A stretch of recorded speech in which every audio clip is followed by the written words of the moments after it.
Wow. Welcome, everybody. Oh, it's so good to see you. It's so nice to be out of a mask. Welcome, everybody, to the School of Visual Arts Theatre.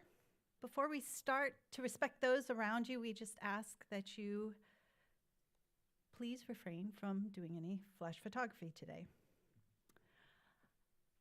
I'd like to thank you for coming to our annual DSI Thesis Show 2022. Woo. I am Mia Osaki. I am the chair of Design for Social Innovation. We are an MFA program at the School of Visual Arts in New York City. I use she, her pronouns. And this is our first public thesis show in 3 years due to the pandemic. Wow. So you might want to take a minute, look at somebody you don't know, say hi to your neighbor, make some eye contact, because we are in person here.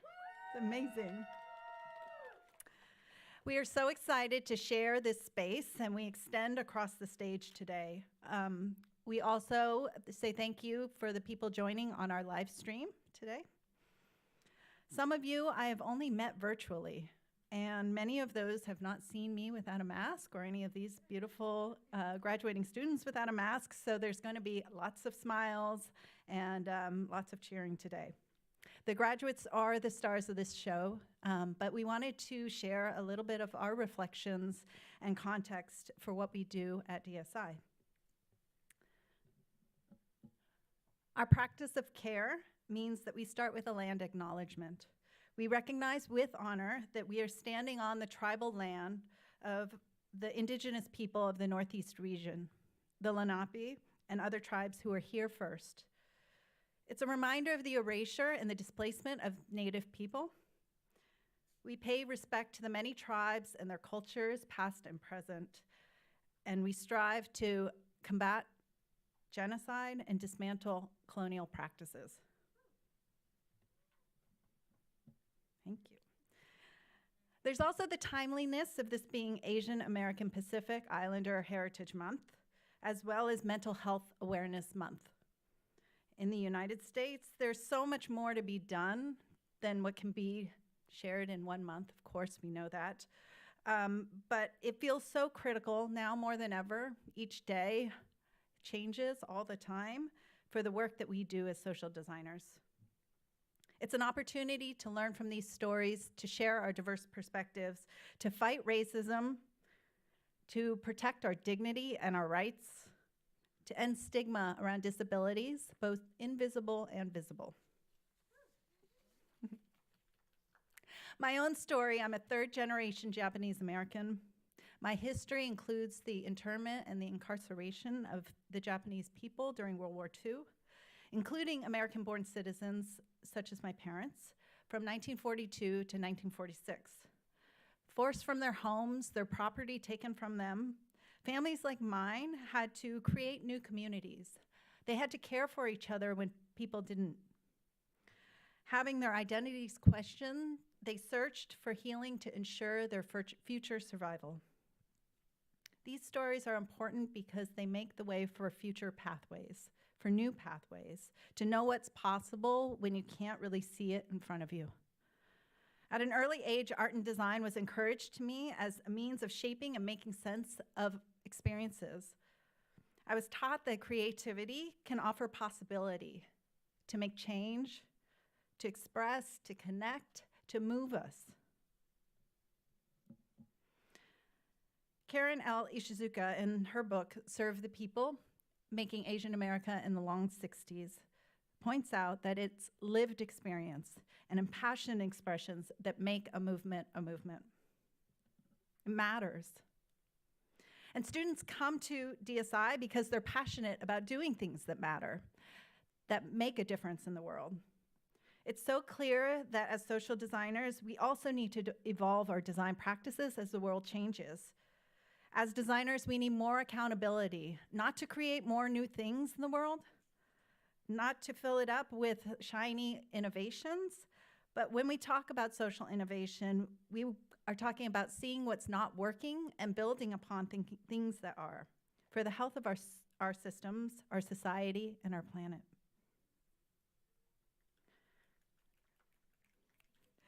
There's no single solution that any one person can come up with, we know that. To deal with the everlasting issues affecting our society today, it requires multidisciplinary thinking. Design education must support this as well. Design takes time, reflection, dedication. It's better through collaboration, which also takes time because it's about relationships. By centering communities and focusing on what's important to them, we see what those most impacted want and need. And we know that the benefits, shared value, and joy then are allowed to emerge. And who doesn't need more joy? So we ask, as we do this work, how can we focus on the how and the who rather than the what? How might we design collaboratively with intention, with more care, to include those that live the experience? DSI students build this self-awareness to do the work out in the world responsibly and equitably. They experience how to do this work in partnership, in real-world settings, with governments, with local organizations, with nonprofits, with communities, with local businesses, to set them up for a career where they're going to face these critical issues every day. So they need to learn how to do this in a way that's sustainable, that allows us to do this together and make sure that it prioritizes our own care and the care of our communities. DSI Thesis is a synthesis of 2 years of exploration. So what you're going to see here is not something that happens overnight. It's much more than a project. So students engage with a social issue deeply, and they look for something that is affecting our society at large. They build sustained relationships and collaborate with organizations, communities, and they partner in complex systems such as this: education, health, care, the government, the environment, our families, to create more access from both the inside and the out. And we could talk endlessly about the issues. We do a lot of that at DSI. But today is not about that. And the students made it clear that today is a celebration. Woo! Let's hear it. We celebrate because 2 years ago, this cohort that you're going to hear from today committed to starting their graduate program in the midst of a pandemic. I call them my first full COVID class, although they have a better name, which I'll tell you soon. They were totally socially isolated. They worked remotely from all corners of the world. They were in Asia, they were in Europe, they were here in the US, across both coasts. They had to figure out how to do this work co-creating with communities virtually. So they got that. And then we said, no, we're going to come back to New York and you're going to meet each other. So they met each other for the first time, and they had to figure out what collaboration looked like when the world started to open up. So they started to reach out to their communities again. They started to say, how do we do this work? And then we closed again. And then we opened again. And then we closed again. So, you know, you all have been feeling it too. And so the world is ever changing, and we just have to learn to stay on our toes together. We call this class the Mighty Seven because it took so much strength and bravery for this few people here that you'll see, the few who actually were bold enough to say yes. They embrace what Adrienne Marie Brown describes in her book, Emergent Strategy: small is good and small is all. This group is redefining social and community design practices because they had to redefine what it meant to be together. They know this firsthand. Their work sees the world in a non-fixed, non-binary, hybrid, dynamic, crossing boundaries, with a whole new set of criteria, language, and design rituals for new pathways forward. We love the new pathways. They propose bold, equitable, interactions, and joyful, meaningful ways to connect, because after 3 years, I think we've lost a little bit of connection. So we're going to radically reimagine today what reconnection looks and feels like. They envision their social practice as a garden. They know that their work will grow if they plant enough seeds, if they think holistically, if they stay interdependent, and that if they keep an eye on the conditions and relationships needed for this work, not just to survive, but to thrive. For that, our thesis advisors, Mari Nakano, Kara Meyer, Zahra Bukhari, Allison Cornyn, Talia Radawil, you've become the creative co-gardeners, their mentors, their planetary guides in this work, and we'll hear from them in a little bit. Thank you for your dedication, for your support, for your love. This was not an easy 2 years, but we did it by sticking together. And did I mention today was a celebration? And what's a celebration without gifts? So this cohort has made me think about a lot, what's the meaningfulness of the gift for growth and restoration? It's not unusual for one of these 7 to leave an encouraging note on my desk, to send me a lightning bolt in my Slack, to invite me to share a meal or a cup of Hawaiian coffee. Rauna Kaukonen writes, the indigenous societies say that one does not give primarily in order to receive, but to ensure the balance of the world on which the well-being of the entire social order is contingent. Also, designer Prem Krishnamurthy inspires us that we should be designing for cycles of generosity. So I leave you with this. Let's keep this cycle going. Thank you so much for listening, for being here, for holding these students, and the show will continue. So I'm very happy to introduce a very special guest and DSI faculty member, Shawn Huang. Woo! Shawn has been at DSI since the beginning, since 2012, wow, teaching technologies for designing change. He is a designer, artist, educator, and content creator. Shawn is currently the Director of Design Content and Learning at AIGA Design, where he engages the changing context of design discipline and profession. He's the founder of creative consultancy FUSA and host of the podcast Design Future Now. Shawn is one of those people who can talk about design theory, algorithms, social change, where the best place to get Asian noodles is, rescue dogs. We can talk forever and make these very, very incredible connections. And I can listen to your smooth podcast voice all day long, Shawn. So Shawn has offered to do a reading for the Mighty Seven for all of you today. So please join me in a warm welcome for Shawn.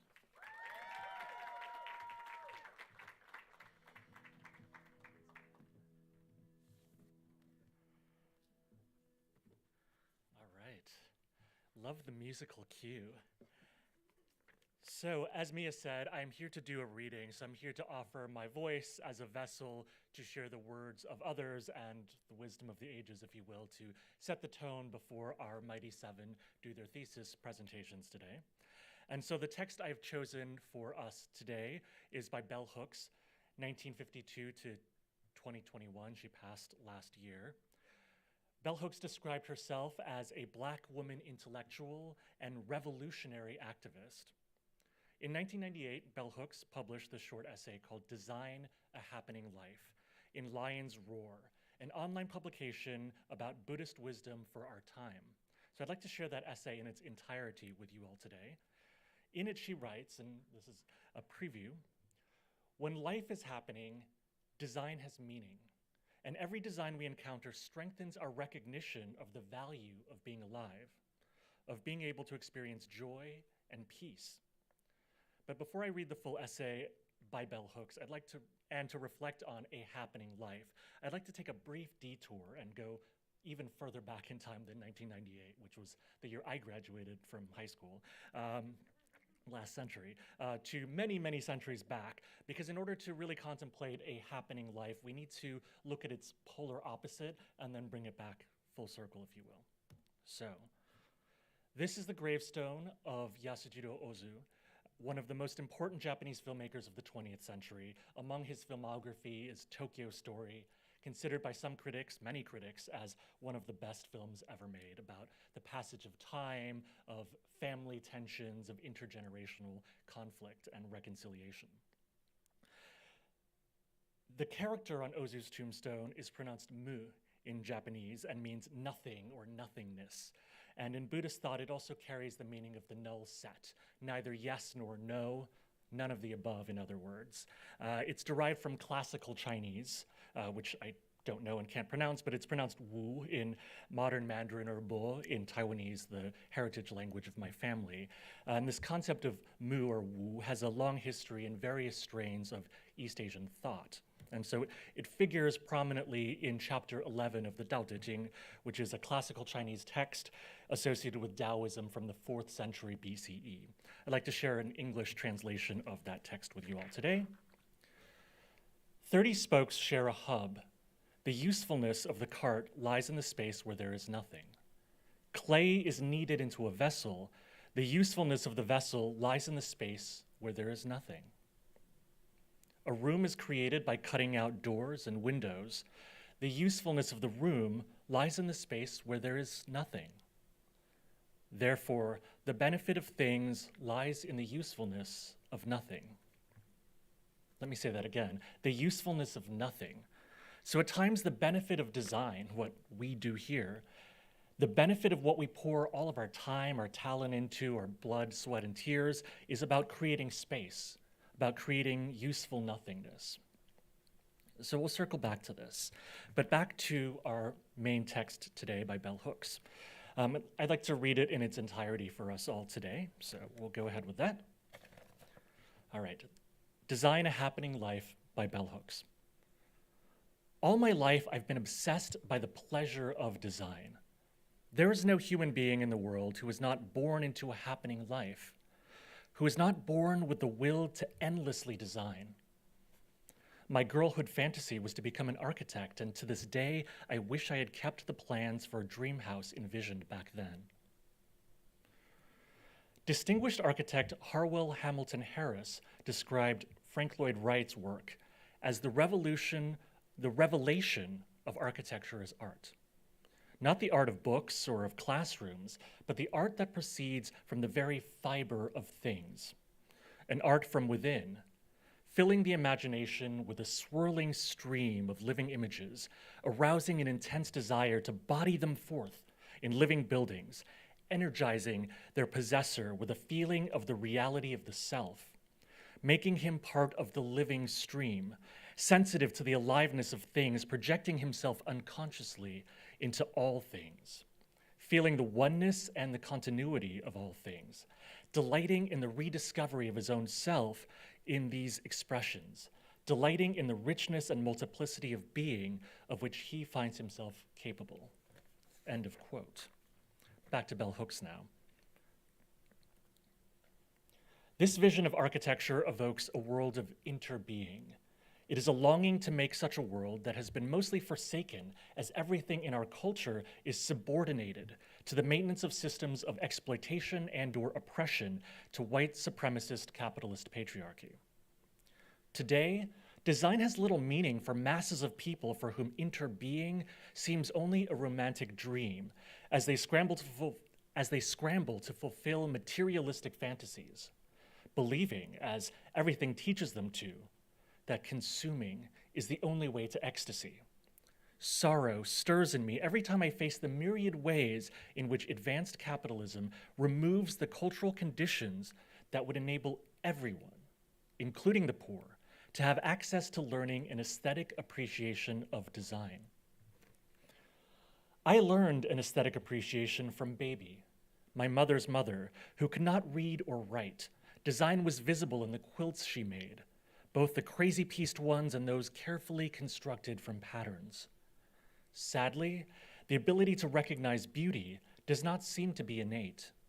even as it is clear that some individuals are born gifted with an acute aesthetic sensibility. Most of us must learn how to see beauty, and even those folks who are gifted must practice the art of looking to maintain their gifts. When I wander around the West Village and enter shops selling to those who are well off the artifacts, furniture, dishes, candle holders, lamps, etc., that were once in lower middle class and middle class homes, I think about the way in which class often overdetermines our relationship to design. It's hard to imagine that as late as the 50s, it was still possible for families without much money to own an exquisitely designed chair or table. Today, there is no design for everybody. Design is primarily for those who can afford it and or the people who are taught to think about aesthetics. Simply because people have money does not mean that they have an eye for design. But there is an everyday pedagogy of design in our culture. Its lessons are brought to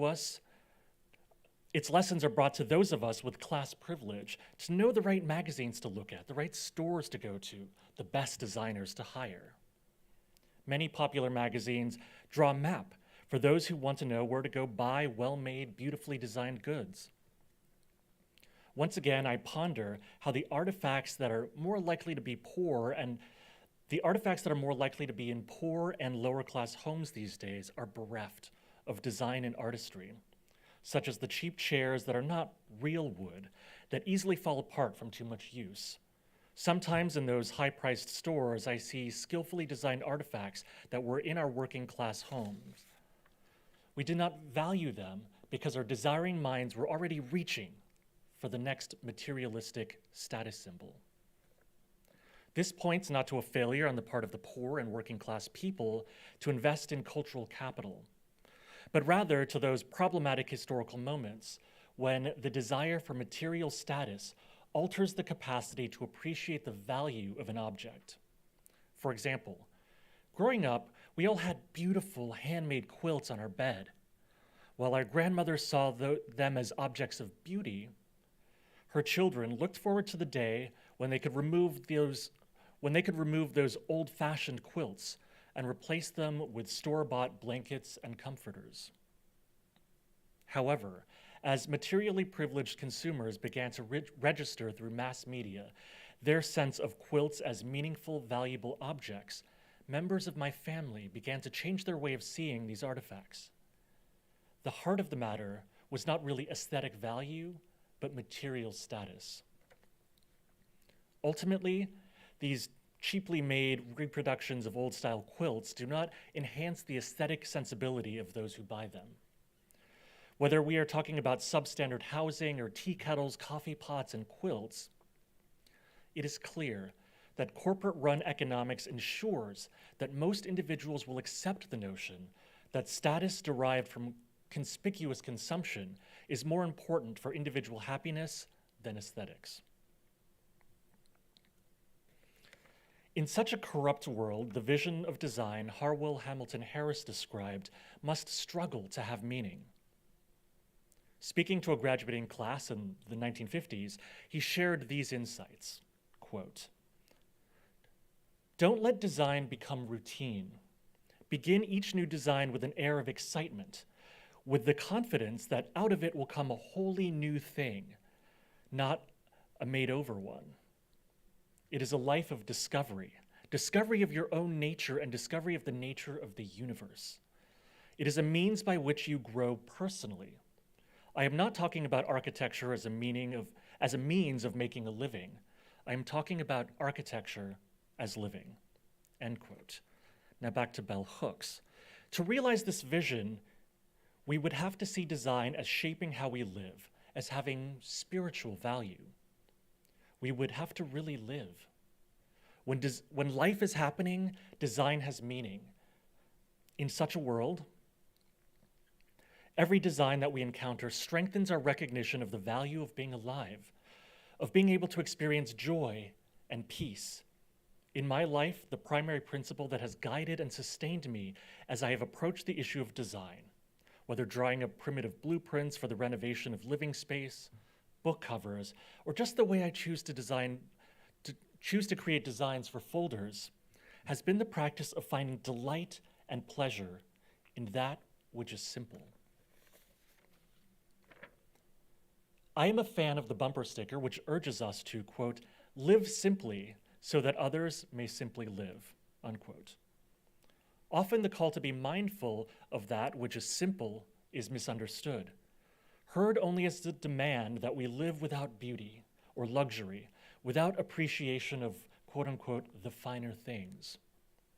For me, it has always been a call to search for the beauty that is beyond that which can be made most easily apparent, to find beauty in the everyday. My decision to move towards elegance and simplicity was stirred by an effort to throw off the bondage of excess. This included traditional ways of thinking about design, which seemed to cloud my aesthetic vision. Japanese sculptor and designer Isamu Noguchi's devotion to finding a simple essence led him to articulate a vision of world beyond art. With quiet daring, he was able to declare, quote, the work that contains only what is really necessary would scarcely exist. It would almost disappear. In a sense, it would be an invisible work. I have not yet reached that point, but I would like to go so far. Such a work would not claim itself to be art. It has nothing conspicuous and might look as if it simply fell from heaven. End of quote. And finally, the closing paragraph from Bell Hooks, in such a vision lies our hope. It is the dream of a world where design enables us to live and die fully, to come close to paradise, to know that heavenly splendor is always here for us. We have only to design and endlessly design a life where that vision is there for everyone to see and realize. That was Design a Happening Life by Bell Hooks, published in 1998. Perhaps what Isamu Noguchi was referring to was Mu, when he was talking about, quote, the work that contains only what is really necessary would scarcely exist. It would almost disappear. In a sense, it would be an invisible work, unquote. So that leaves me to my final invocation and challenge for you all today, especially the graduates, but to all of us gathered here today and online. May you go out into the world and design a happening life for yourselves and your communities. And doing so, may you design the usefulness of nothing. Thank you. So remask and call Jenny up to the stage.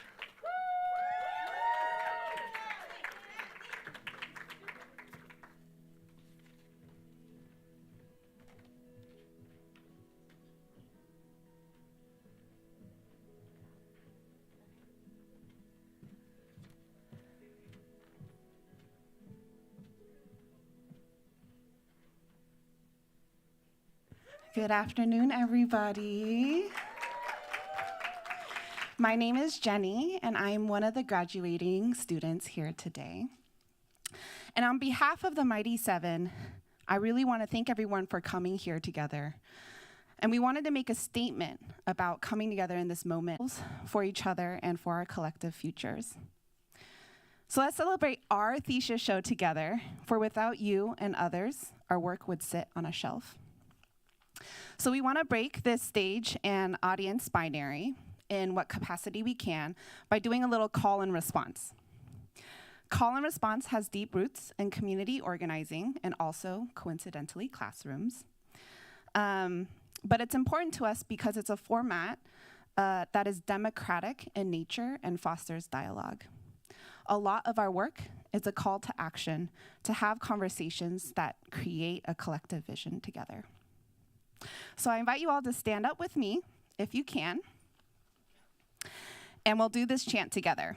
And when we do this chant, imagine yourself pulling up all the energy you have down from the bottom of your feet, through your core, gathering strength from your heart and out into the world. And we'll do this 3 times, each time louder and louder. So when I say whose space, you say our space. Ready? Whose space? Whose space? Our space. Whose space? Our space. All right, thank you so much. And coming up next, we have our lovely thesis advisors, Mari, Zahar, and Kara, to say a few words.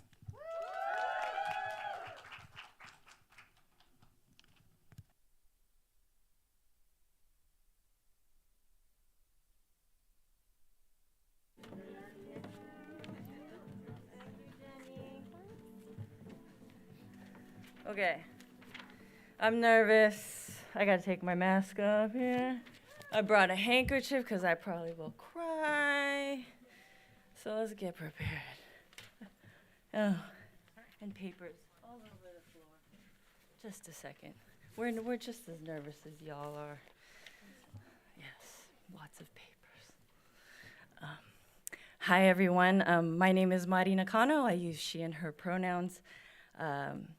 First of all, thank you, Mia, so much. You've been just such a caring leader for this cohort and for this entire program.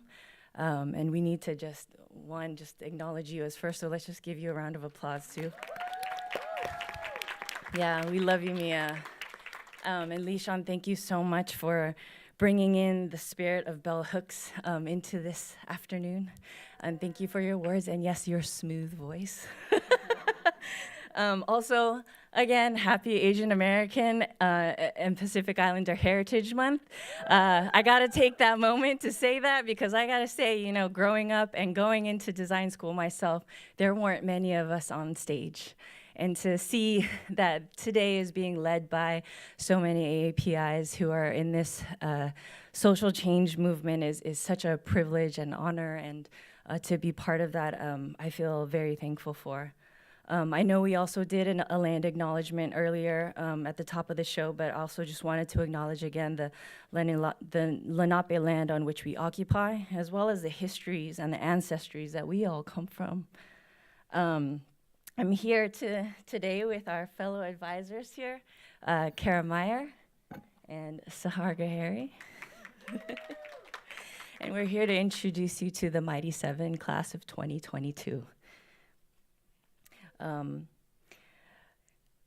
First off, thank you, Jenny, for leading us through that call and response, and for inviting us to look at this afternoon as a moment to be in community with one another.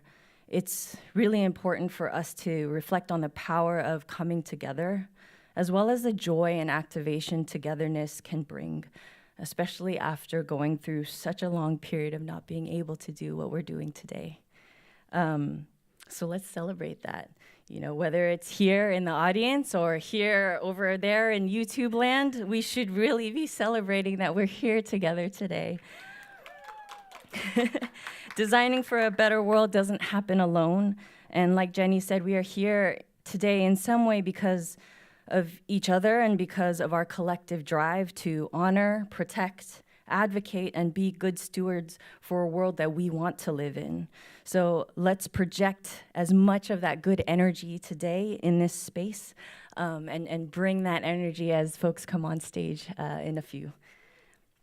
I think that we can agree that it's been a really hard few years for us and for this planet. More of us are realizing that it's not that the challenges in the world or in the news or in our towns or right outside our doorstep are necessarily feeling greater or more frequent. Rather, maybe it's that the challenges that that were always there, they're festering, and it's only that more people are starting to pay attention.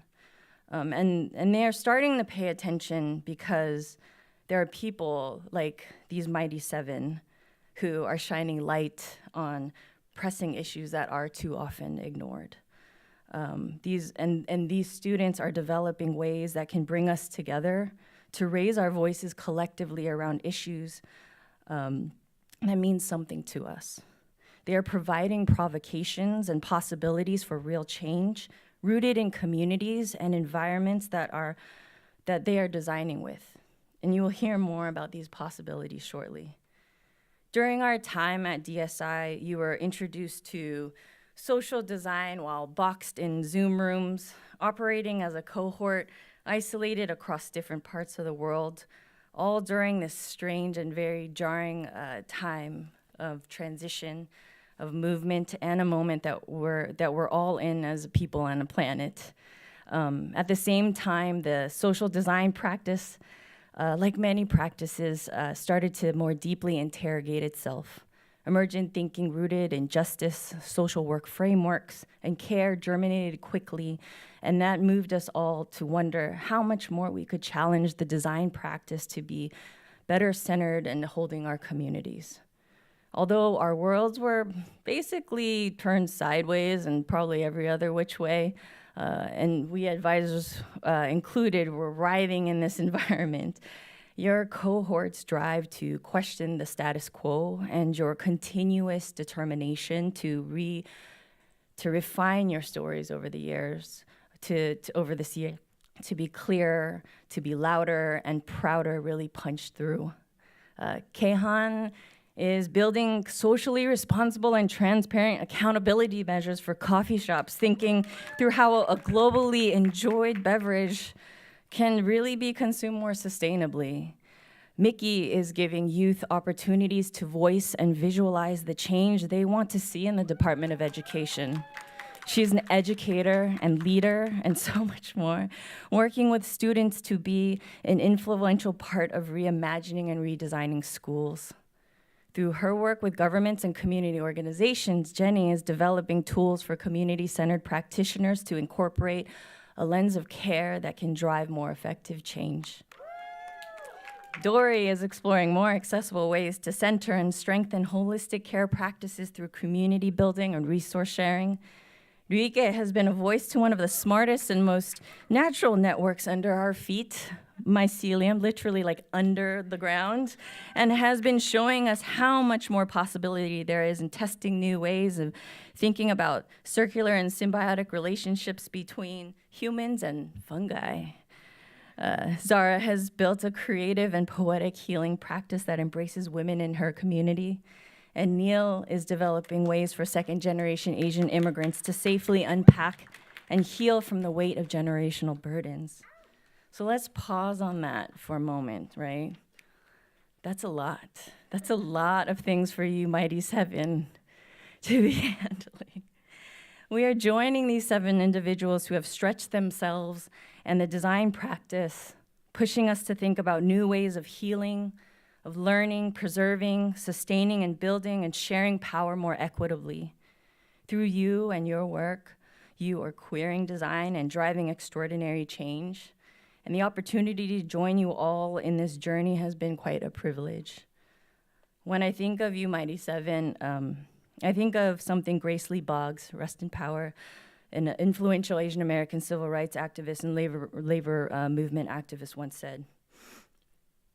A revolution that is based on the people exercising their creativity in the midst of devastation is one of the greatest historical contributions of humankind. I know that sounds really big. We know that sounds really big, but it's great.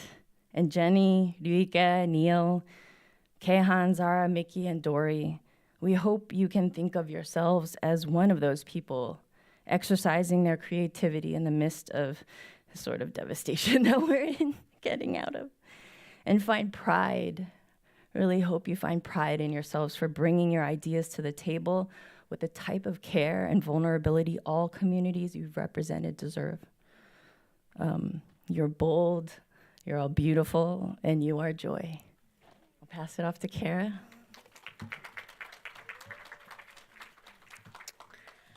Hi, I'm Kara Meyer, also a thesis advisor here with Zahra and Mari, she, her pronouns. The 3 of us have had the privilege to watch each of the Mighty Seven develop their work, a process that is very intimate and very raw.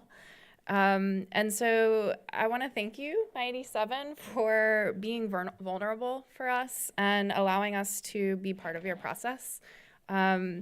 These 7 students followed the research to define their position on each of their topics. They looked for new ways to enact change in the way they want to see the world, and they tested their ideas with their communities.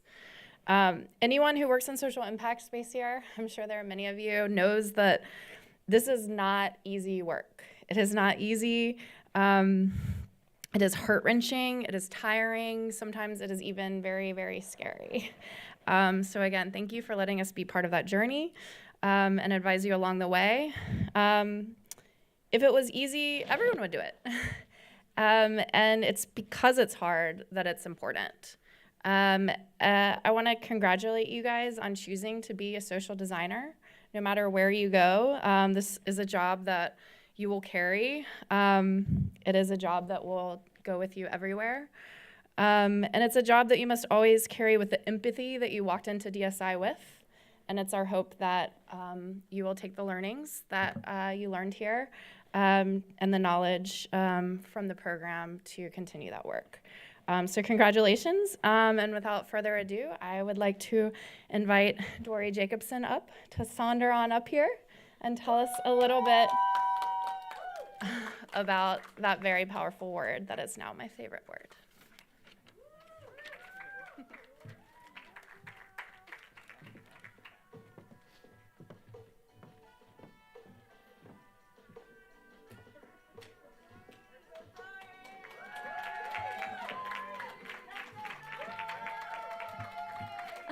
The sign. Hi everyone, my name's Dori Jacobson. I use she and her pronouns. Really excited to be here today, and thank you for all of the introductions and the announcements. They've been amazing. So I'd love if you could all actually close your eyes or bring your gaze to the ground and really think about the fact that there are around 80 people in this room, plus that who's watching, all coming from different homes, all having different familial and ancestral backgrounds and stories, all carrying different emotions today in this exact moment and throughout the entirety of your lives, all with different priorities and desires. The word sonder is the realization that each random passerby is living a life as vivid and complex as your own. As you all slowly open up your eyes or bring your gaze upward, look around and recognize the different people that are in this room with you. Just as similarly rich as each of our individual lives are, our bodies hold that same level of complexity. The body is an incredibly complicated system, maybe the most complex out of all of the systems that exist. It stores biological information and holds traumas in ways that often cannot be described.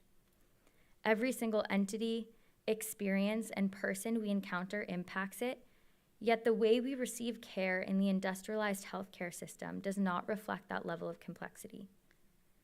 The healthcare system as we know it primarily functions using traditional Western medicine, which tends to have more of a focus on treating illness rather than promoting health. Holistic integrative care, on the other hand, is an expansive and comprehensive approach to mind-body wellness that utilizes researched and proven methods of healing in tandem with traditional Western medicine, with the goal to improve and maintain the lives of individuals. In New York City specifically, there's an abundance of holistic integrative care institutions available. The issue is that most of them are unattainable and inaccessible. They're luxury spaces whose level of care has proven to not be able to be sustained in an environment that rapidly scales. The structure of the system and the many barriers that come with it perpetuate the already existing inequitable gap of people who can access this care and those who can't. A systemic change is urgently needed. I'm taking a reformist approach in that I accept the existing reality of the system and its abundance of barriers surrounding financial access, individualization, and time as constraints. I'm proposing immediate, incremental change by using my thesis to respond to a system that is exclusive by design and does not adequately address the populations of people who need it the most. So my question then became, what if folks could become active participants in their healthcare without having to rely on the healthcare system? More specifically, what are the ways that we can imagine an accessible, community-based, and non-stigmatizing space for folks to experience holistic health? My research and co-design process was extensive. I began conducting secondary research to examine the systems landscape. Synchronously, I conducted 50+ hours of primary research interviews by speaking with a wide range of physicians, practitioners, and patients, all varying in age, race, and gender. I would be remiss to talk about all of these interviews without detailing the data collection, storage, and usage process. Please refer to my process paper that will be posted on the DSI website to learn about my practices in data feminism. All of this research proved that the issue is not with the doctors, but rather the system that they're working in. My focus began to shift toward institutions, practitioners, and more who were truly putting an emphasis on the whole person experience. I entered the world of the perinatal life cycle and spoke with doulas, midwives, and prenatal yoga instructors, massage therapists, acupuncturists, and more. My eyes were open to the fact that in many ways, the birthing space has visible options for birthing people that are accessible, allow them to be unapologetic in their bodies, and treat them with complexity. This shift in my process allowed me to get really clear on which group of people to hone my focus on: women and gender nonconforming folks. They've been understudied, undervalued, and misdiagnosed for centuries, the result being that they may not have always received the most optimal care. This addresses a large group of people who are often traumatized by the traditional science-based modern medicine models. Holistic integrative care can aid in this trauma as well as the well-being of the individual. Ultimately, this work can take shape in different communities and spaces of people who haven't felt heard, cared for, or valued. I partnered with Dr. Noreen Singh, an integrative medicine doctor from the for the Institute of Family Health. She has deep knowledge and experience working in community settings where she's honed her practice in sexual and reproductive health. Dr. Noreen has given me access to a breadth of holistic practitioners in her network that armed me with an understanding of the different modalities that exist. I worked as a liaison and a facilitator to build a workshop that would give folks an entry point to understand that there isn't one solution for anything. More specifically, the workshop intended to put this theory into practice. The workshop had several parts. First, we moved through an exercise where we talked about each other's perceptions and experiences with holistic health. We moved through an activity that encouraged folks to think about the different aspects of their health as dimensions. This included physical, mental, emotional, social, intellectual, occupational, and spiritual well-being. We moved through some self-reflection and then shared with each other the amount of energy that we would want to put into each one of these dimensions. Our conversation surrounded the idea that oftentimes the dimension that we give the most energy to stays constant even when everything else in our lives are falling apart. This helped us move into an activity around resource sharing and putting different methods and modalities of care into practice.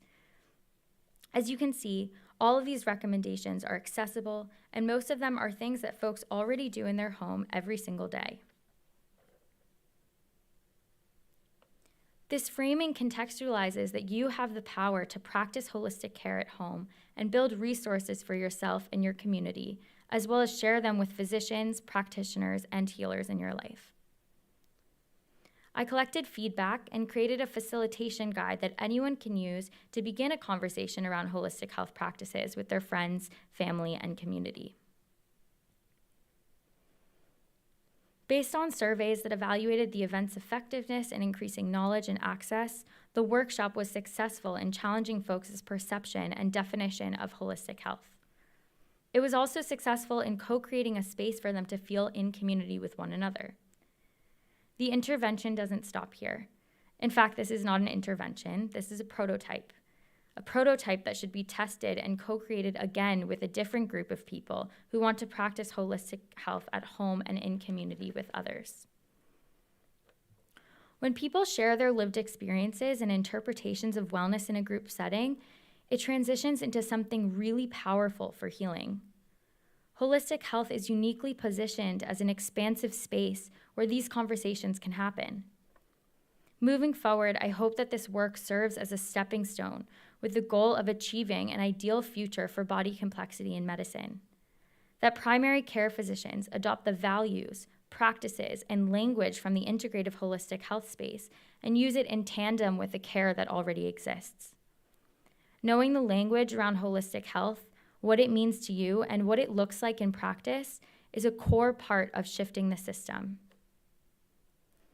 With that said, I want to thank everyone that made this happen. Thank you to Zahra, Mari, and Kara for your consistency and care. Mia for your unwavering graciousness and support. Noreen for your generosity and commitment to community. The Mighty Seven for holding and creating endless space for growth. And the 50+ participants who will be left unnamed for the sake of anonymity for your bravery and vulnerability. I could not have done any of this without any of you. Thank you.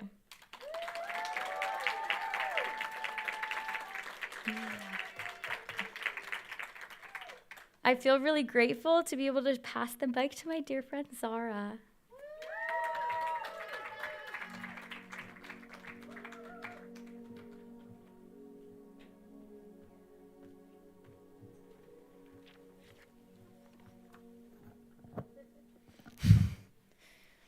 Hi, everyone. My hands are sweating.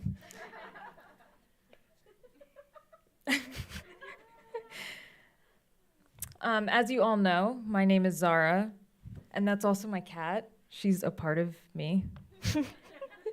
I want to just give a warning before we start to the audience that I'll be talking about trauma-informed design and sexual violence. So please feel free to leave and get up and do whatever you need to do to care for yourself. Before I start, really, I just want to be very straightforward and candid with everyone here.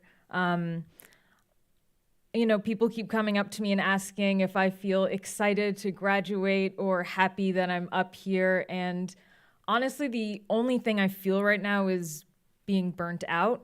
I chose to do social design work that encompassed my lived experience.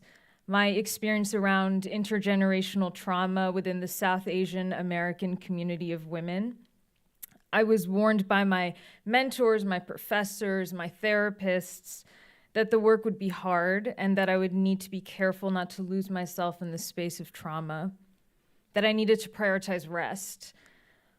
But I didn't really know how to do that during a pandemic, and I don't really know how to heal from traumas that brought me to this work in the first place. So maybe I need to take a step back first and start from the beginning of my story, the story of Sultana's dreamers. Before I get more into who Sultana's dreamers are, let me tell you this. I come from a lineage of storytellers and creative makers, of gift givers and ritual designers.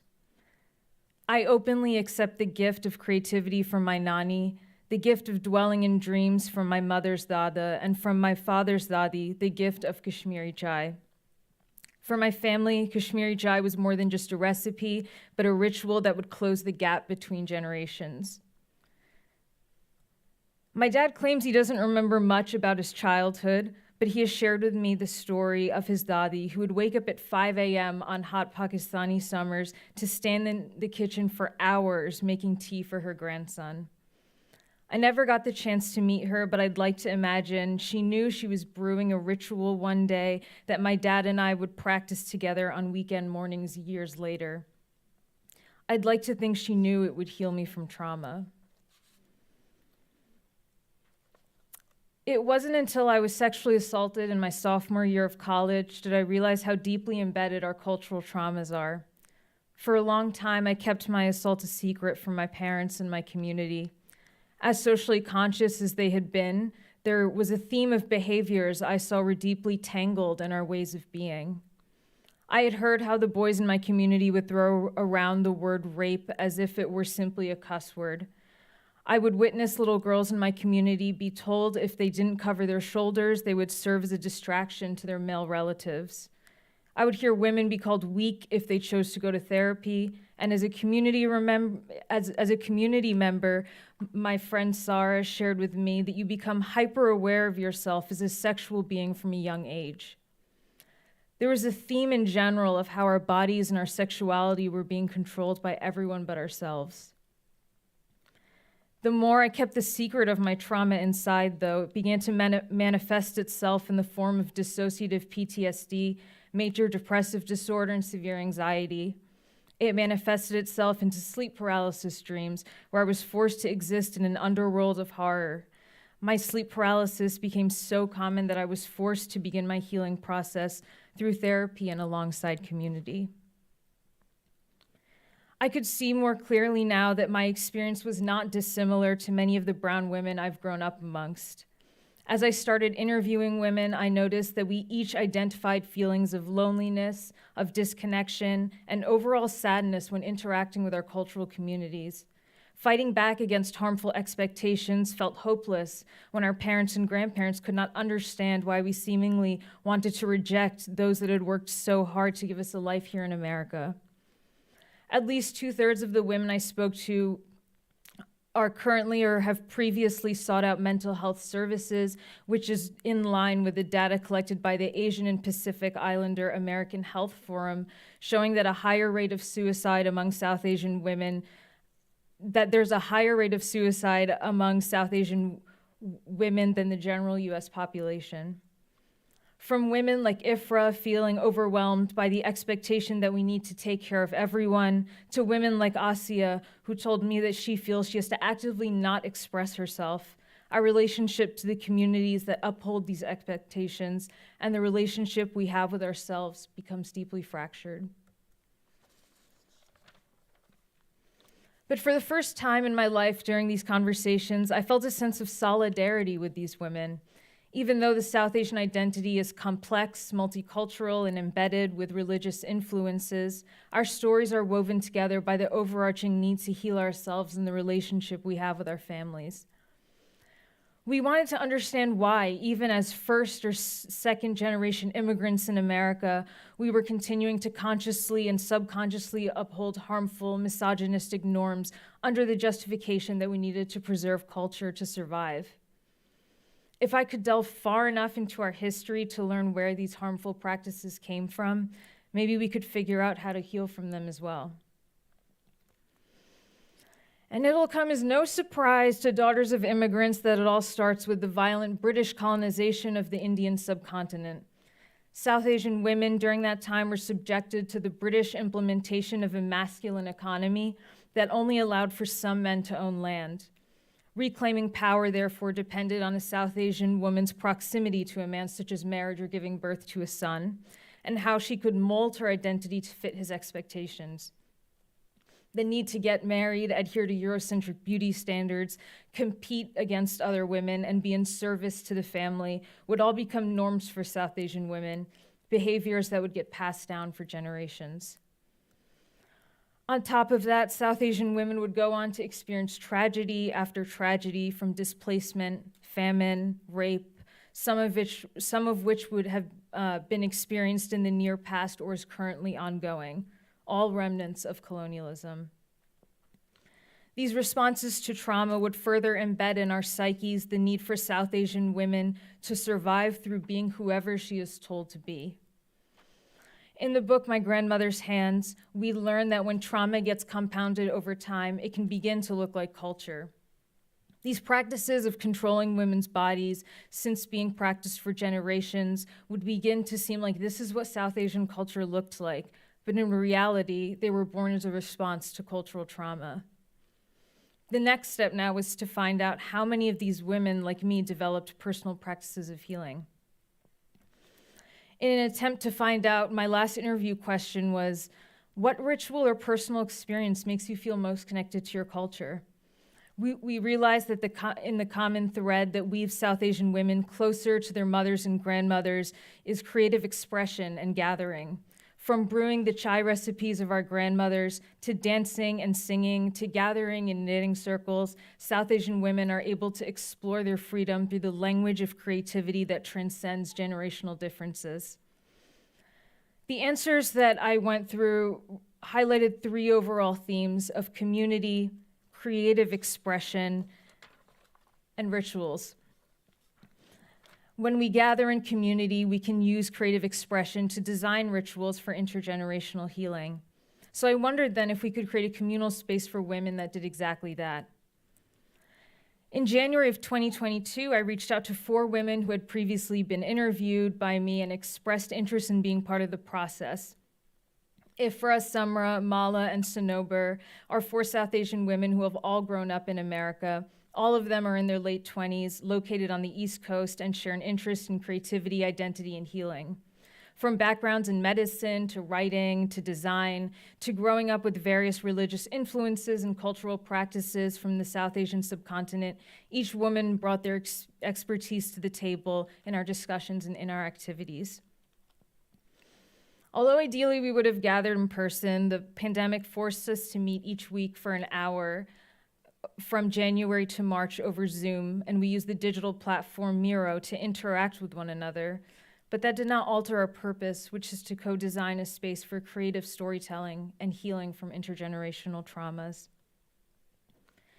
In order to ground ourselves in trust and intentionality at the start of each gathering, we established rituals.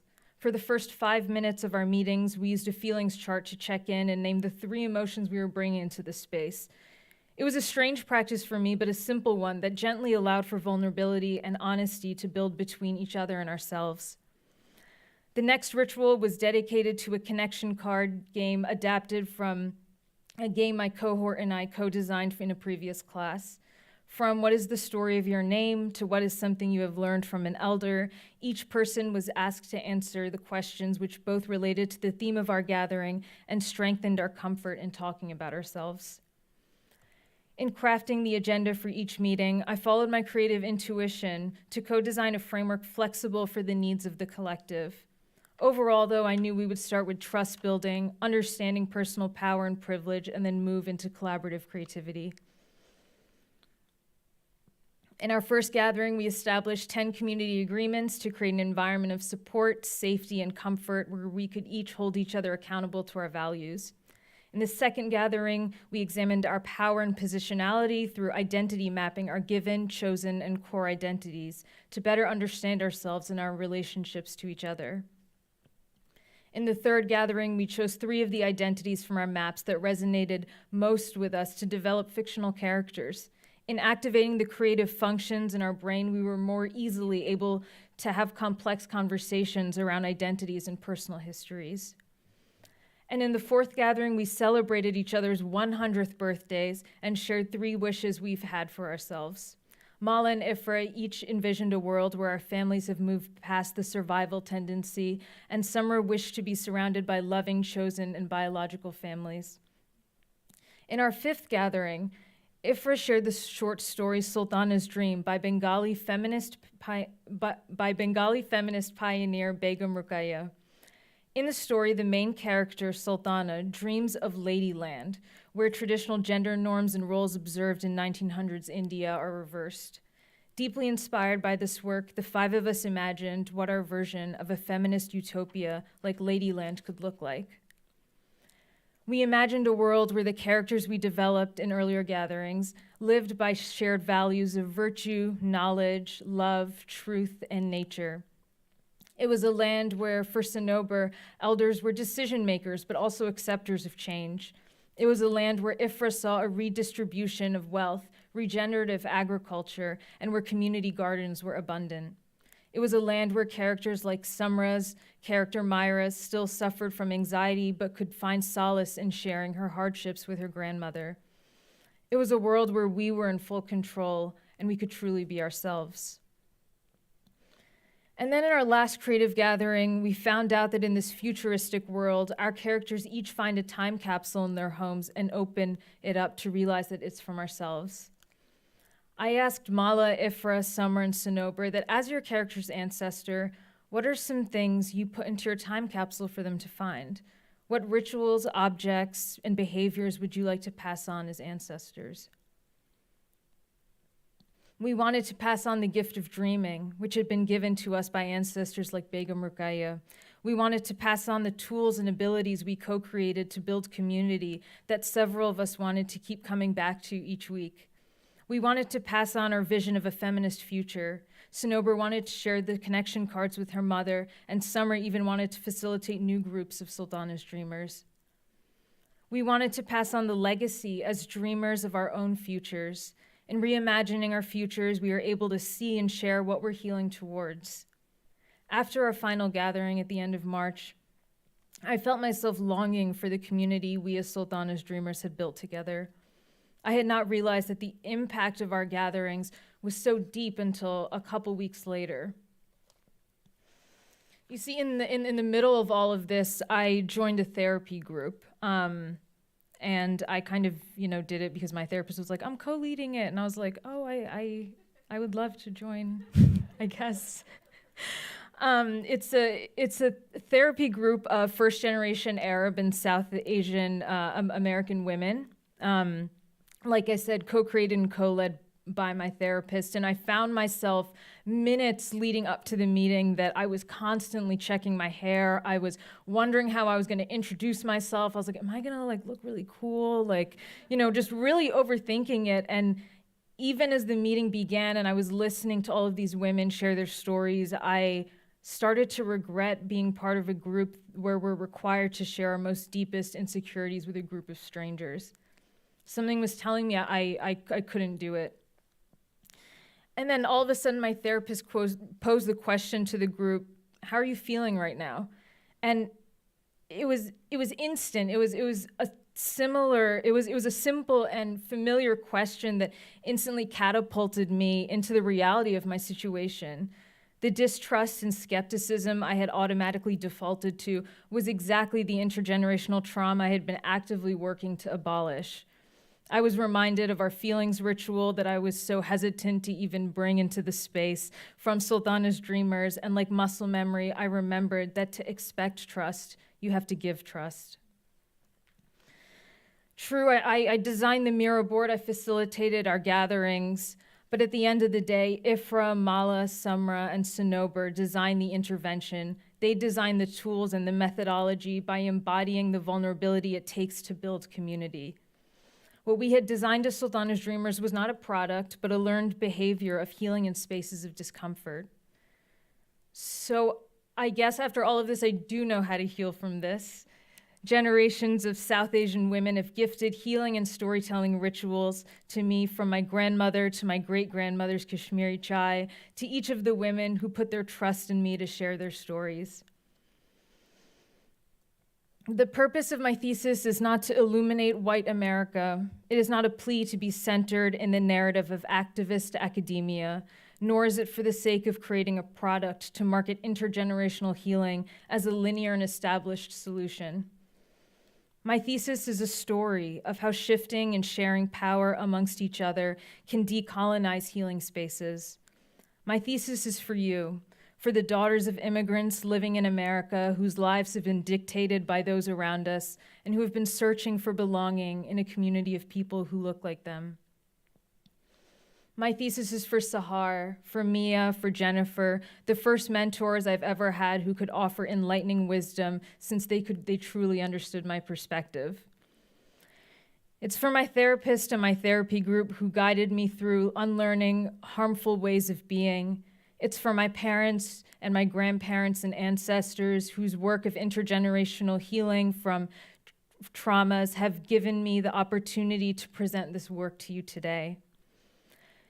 And it's for all the women I've grown up amongst who have shown me the existing cultural gifts of healing and liberation given to us by our mothers and grandmothers. Most of all, though, my thesis is the smallest token of the deep gratitude I have for Sultana's Dreamers. To Mala, Sumra, Ifra, and Sonober, I know you all aren't physically here, but thank you so much for embodying the courage, the creativity, and the community that opened my eyes to what true intergenerational healing looks like. I learned that we must shift our mindsets to seeing our mothers and grandmothers as more than just survivors and victims, but as dreamers, storytellers, and healers. I want to end here with a request of my community to ask themselves this: how will you continue to create a world our ancestors have dreamt for us? Thank you.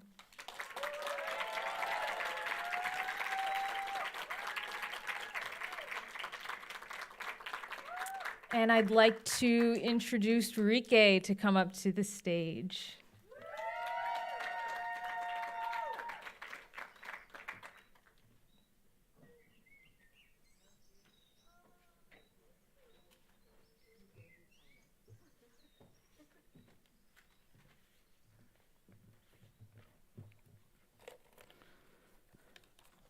Hi. This garden is attracting flies to be here.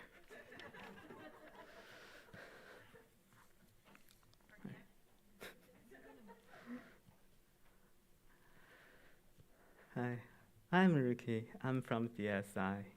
When I walk on the street, there are bags outside. When we throw out trash, there's plastic inside.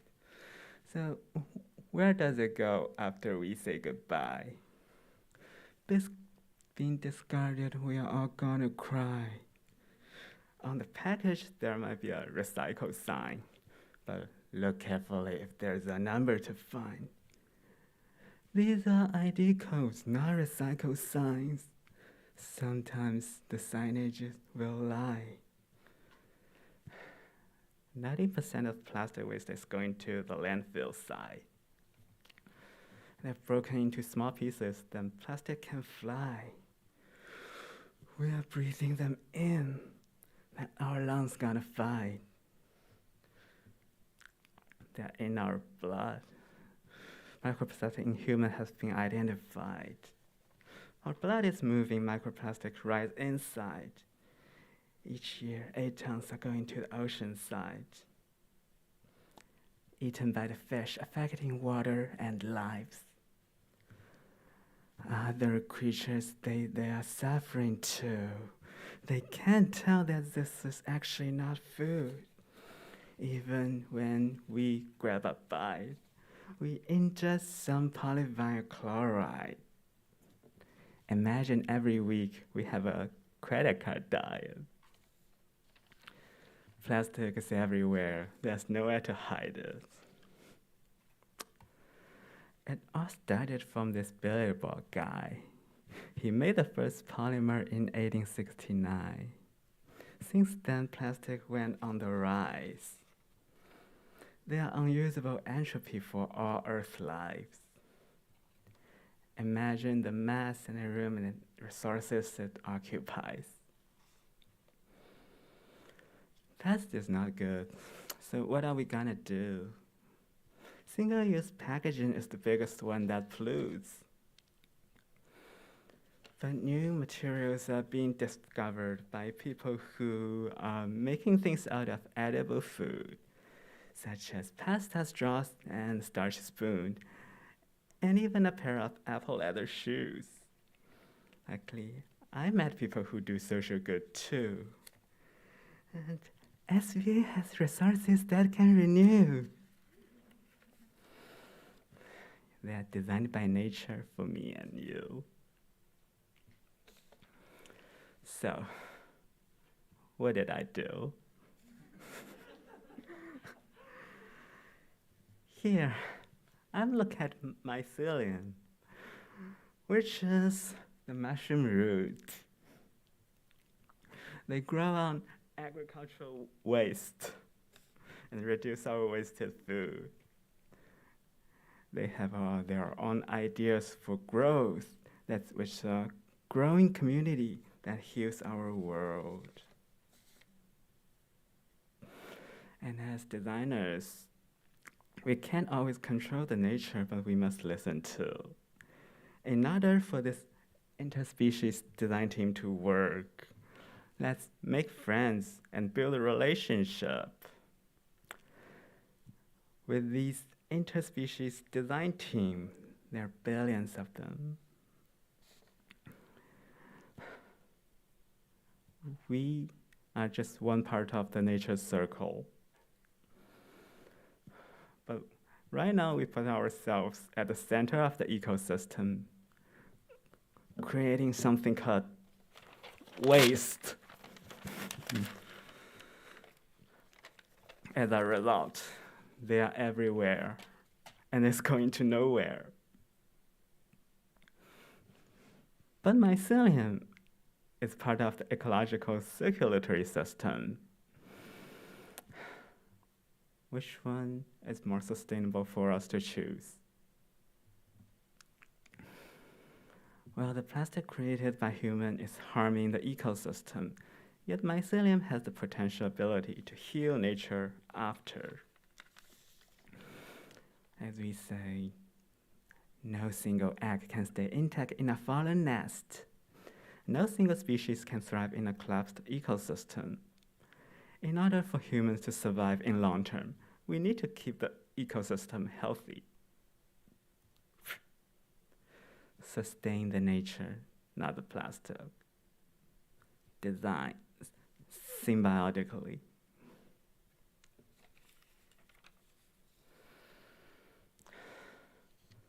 So if we create an environment for the mycelium to thrive and do their healing, then the symbiotic relationship between human and fungi is being built. Well, we rely on the fungi for the mycelium. The fungi rely on human for their growing environment. There are less waste. So let's make friends with these little creatures so that they also appreciate human beings, like these people who help them grow. In that way, we can establish a new harmony relationship between human and nature. We call it symbiosis.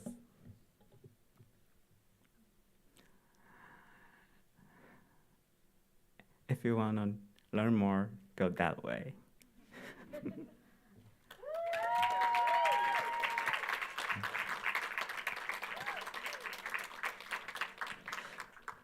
That's all I want to say. As I said, nature has their own pace. It's telling me that we need a break.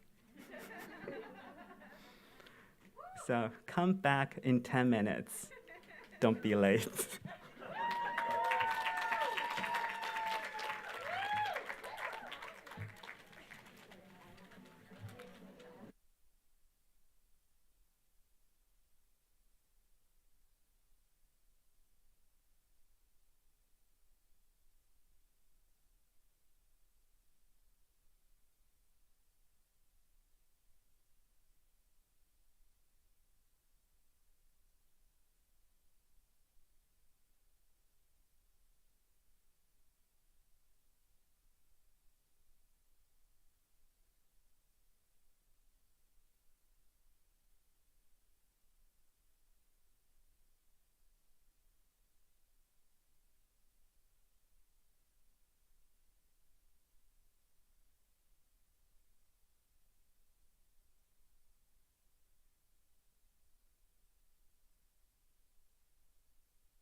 Oh, great. Welcome back. So nice to see so many faces and have people come together. So thank you so much for being here. We're coming back from our intermission. We have another incredible group, the final four from the final four. Sounds so dramatic. From the Mighty Seven. I'm so pleased and just have so much warmth for Jenny Lynn. You saw her earlier tonight leading us on in a community movement chair. And one of the things that I love about Jenny is Jenny would come in and she would be like, okay, what are we doing? What are we doing? You know? And and to see how much you've grown, Jenny, and just really have developed, you still have that within you, but it has come so far, it has grown. So please welcome Jenny Lynn.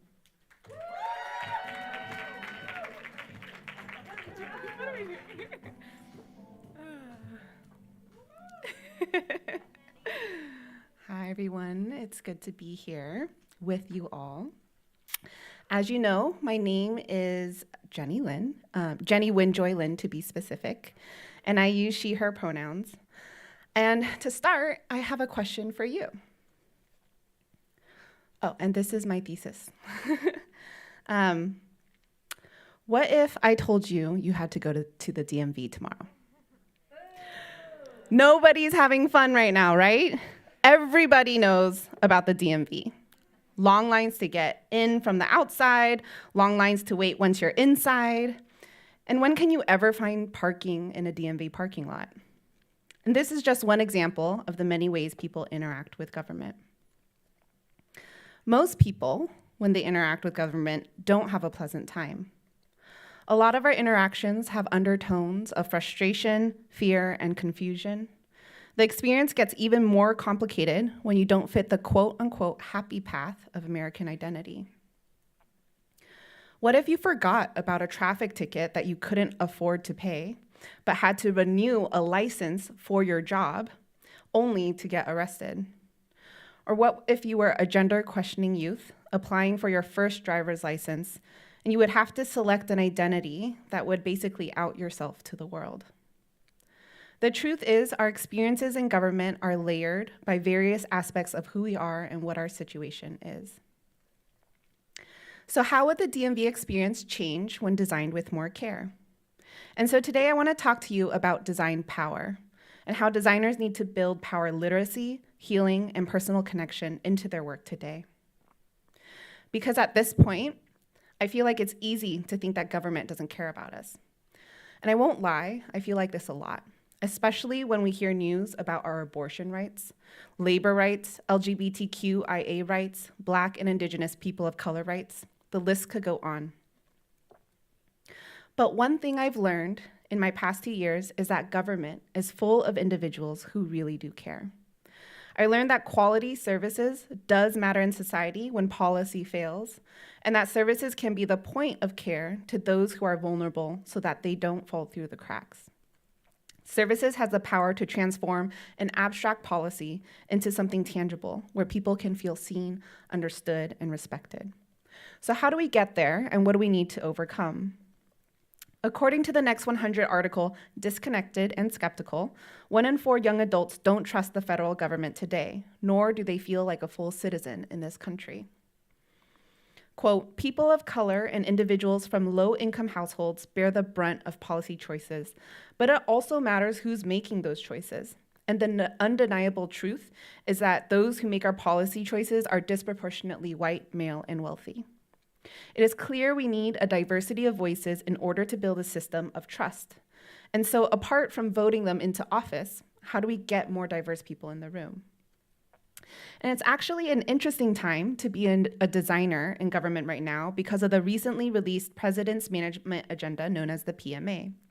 The PMA wants to use human-centered design research methods to create better services for the public, which means that civil servants will be actively seeking multiple community voices to create better products. And honestly, I could see this going 2 ways.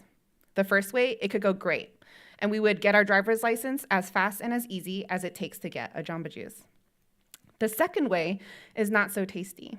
If we as designers and researchers are not mindful about how we conduct ourselves, we could very possibly be further tokenizing and stigmatizing people and their experiences. If we only research the public, but do not diversify the design teams who are making the decisions, we are not actually making real change. And so that's where this idea of co-design comes in. Can co-design help strengthen our democracy? You see, co-design builds off the human-centered design process in ways that invites people into making decisions together throughout the design timeline. It creates a more engaged dynamic where everybody contributes to making choices. And you may ask how this is different from city town halls or other public engagements, and that's a good question because you're right.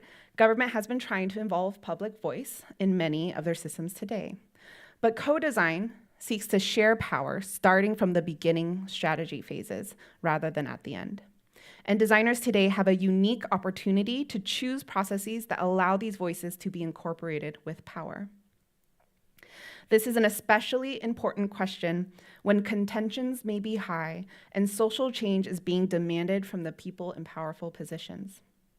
It's not an easy task, and so I want to know if there is a way forward. What are we doing?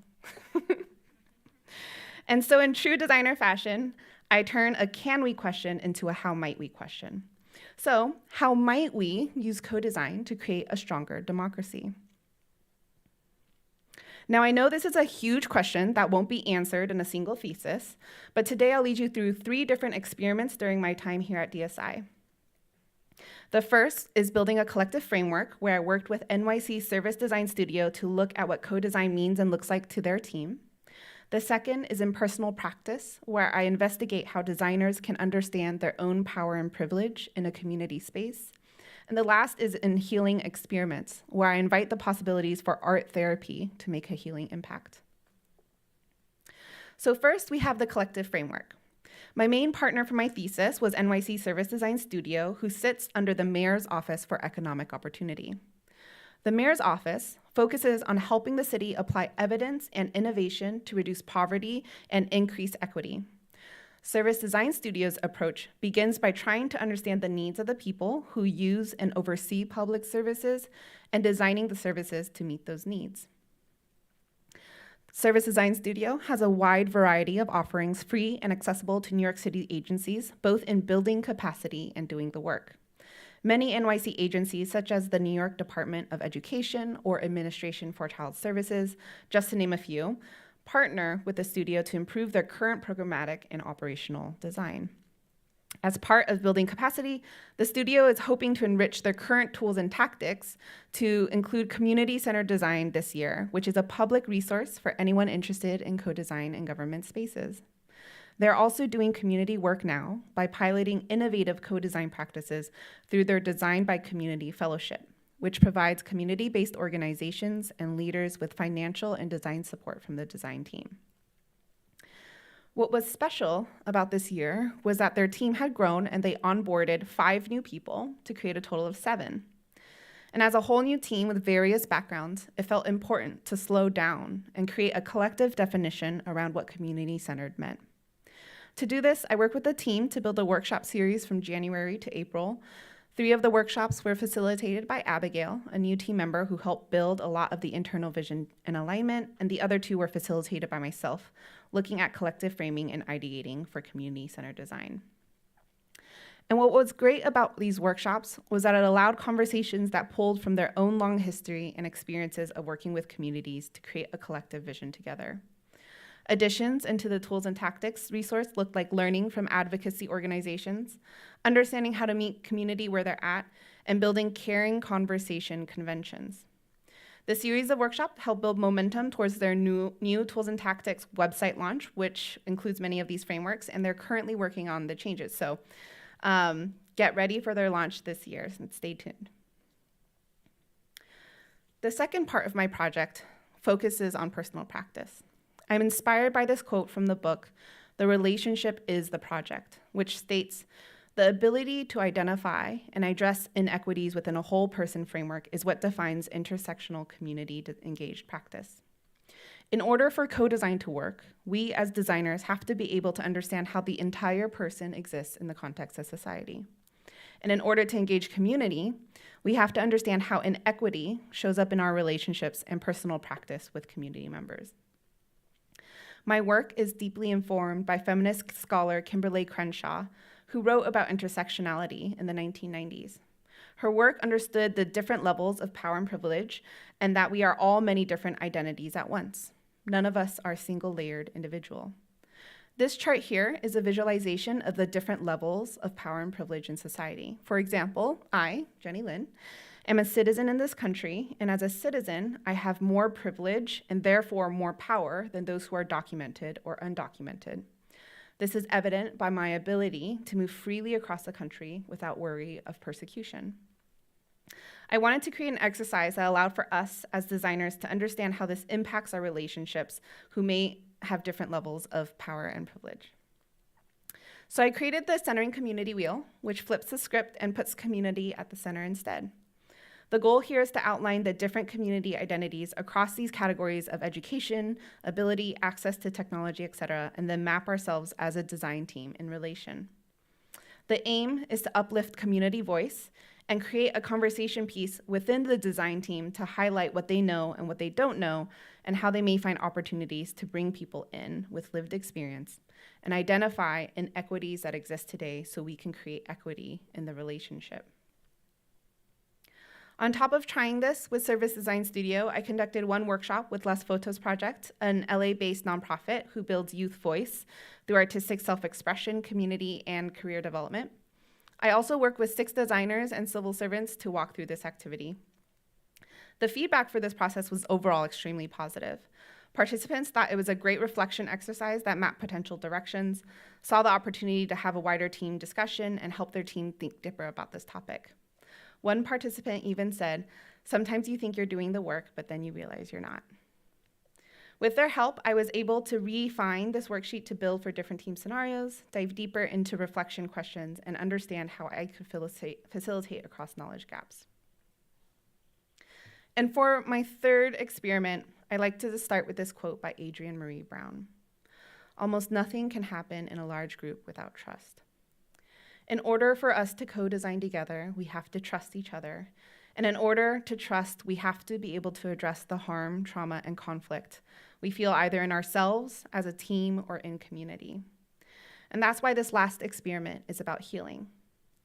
It's our duty as designers and researchers to create trauma-informed practices that ensure the safety of the community we invite.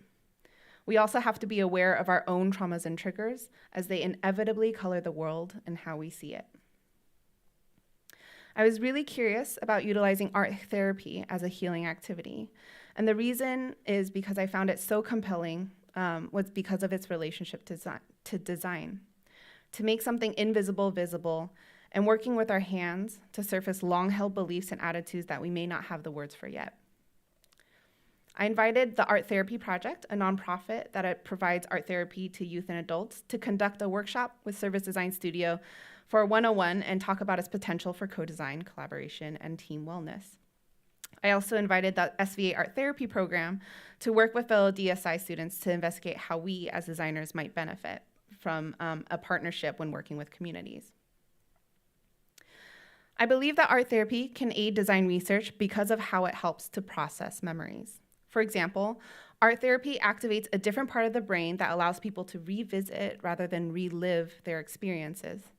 In addition, doing something novel while revisiting the experience actually allows your brain to create new neural pathways, which is the essence of healing. Addressing trauma in a healing space allows people to work through their natural fight, flight, or freeze response when they are anxious, so that we can actually allow more room for creativity and presence, as we had seen in Zahra's presentation.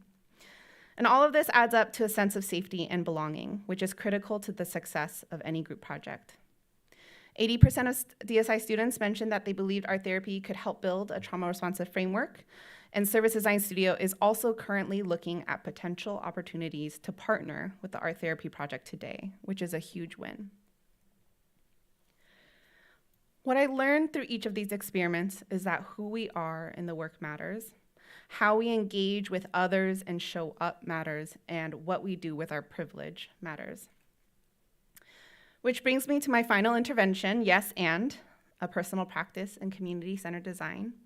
Yes and as a response, a framework, and a practice to address where we are now to where we want to be, to encourage conversations around our privilege and how to move forward, and because I believe all community design is personal practice at work.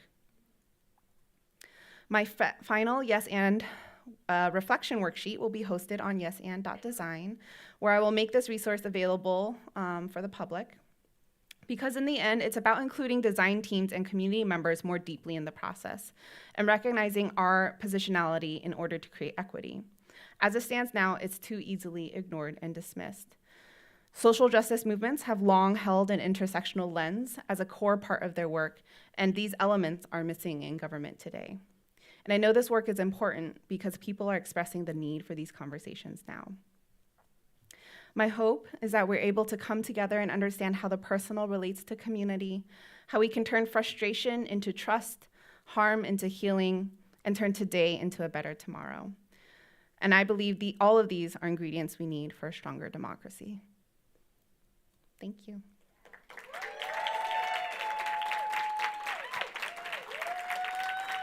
And up next, I'll invite fellow friend and good peer, Neil.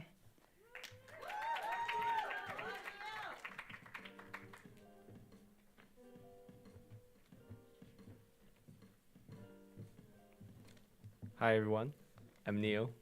Thanks so much for coming here.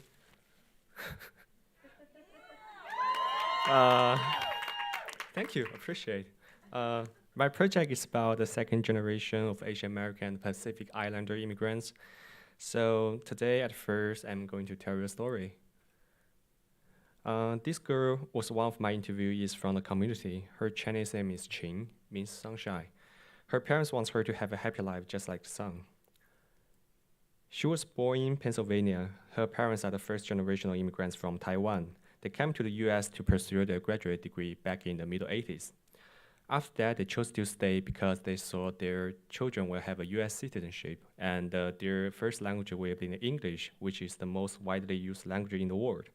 And most importantly, their next generation will have a better life here. After she grew up and went to the school, she studied very hard. However, she and her brother are the only two Asian students in the school. As you can easily imagine, she had a very difficult time in the school because of how she dressed differently, eat differently, and looks differently. As the only young Asian girl in the school, she was simmering with the resentment for something that she cannot even change, like her Asian family, shape of her eyes, color of her skin and hair. At that time, she didn't realize those feelings have swarmed her, and she has no one to turn to. Her parents didn't understand her. They put it down to her rebellious adolescence and chose to turn a blind eye to it. She had to keep suppressing those feelings and end up in depression, anxiety, and some harmful behaviors. Her parents finally sent her to the therapy, but they chose to hide the fact that their doctor in the mental therapy from their friends and community. After years in the mental therapy, she survived. We talked over 6 hours in the meeting, and now we become friends. This is something that I read from her written story, which I personally feel very resonated with. As a person who have the similar experience as her, she gave me lots of guidance for my journey, and I really appreciate that. But the story that I just tell you all cannot even reflect 1/3 of the journey and struggle that my friend had experienced.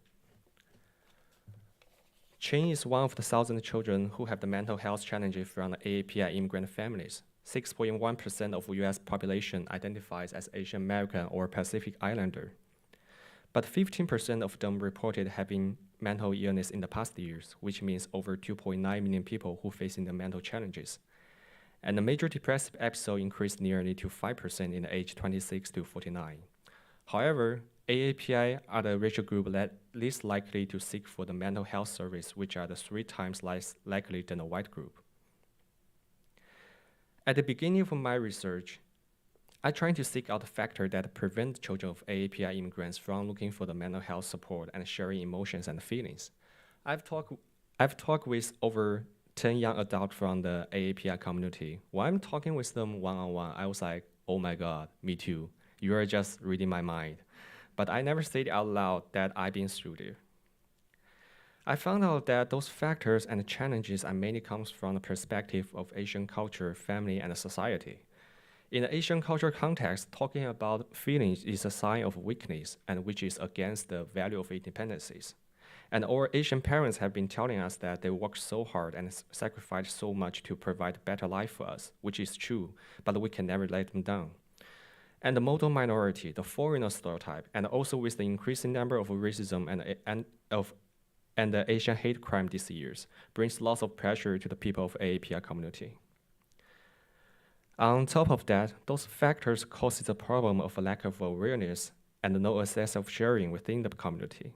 People don't realize the source that put them under the pressure, and they internalize those shameful and negative feelings, and they don't know how to share it, who to share with. With all those feelings and pressure adding up, it will end up with the problem like depression, disconnection within the family, self-isolation, segregation within the community, and even suicide. And I just want to clarify here that what I'm doing is not trying to help people with their mental health issues, because I know clearly that I have no background in psychology and mental therapy. But I'm thinking what I can do for my community about these two problems as a social designers. This is the book that inspired me a lot for my practice, The Minor Feeling, written by Cassie Park Hong. Like she said in the book, where does the silence that neglects her ends, and where does the silence that respects her begin? The problem with silence is that it can speak up and say why it's silent. And so silence connects, becomes amplified, take on life outside of our intentions. In that, silence can get misread and as indifferences, or avoidance, or even shame. And eventually, this silence passes over into forgetting. So later, I centered all my work around the question that how might we create safe and trusted space for the children of AAPI immigrants to share their common experiences, to reduce the sense of isolation and increase the sense of belonging. During my research and talking with people, I feel there's a lot of underlying feelings. People in the community, they're just like living on an island. We are somehow so disconnected with each other, with the family, and with the community. So I named my work, No One is an Island, and here are some approaches that I've tried. I've created a storyboard for the people to share and read each other's stories. All the stories are anonymous because I want the participant to feel safe about their feelings. I ask my community to write something about their experiences and feelings, but people do not know what to share at first. So I wrote my story about the journey that I looking for the therapist and something about my family trauma, and I shared it with them. Then people started to share their story back with me. Right now, I've collected 9 stories from my community. Each of the stories are different, vulnerable, but real and touching. I found out that reading those personal feelings, something in our body that moves, relevate, and makes us to feel free, to feel less lonely, and to feel connect. And how can we do that together in a deliverable way? So next, I've created a website of storytelling, also included the function that helping people to find different community and therapies. When I'm trying to put those stories on the website, I actually see the reluctance and hesitation that people do not want to publish their story. That's the time I realized that people are more likely to share in a smaller group.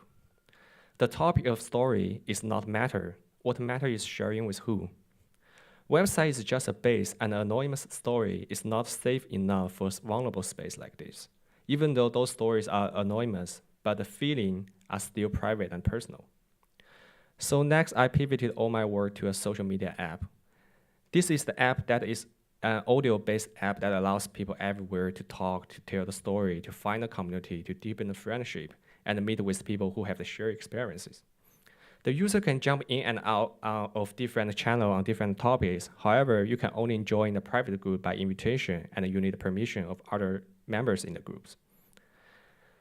Ideally, I want this app to do more than just a social media space, but a tool that encourages people to lead the user to meet in the real world, like go to the live house together, having a dinner together, making the dumpling and playing the mahjong together. I know some of you are very good at it.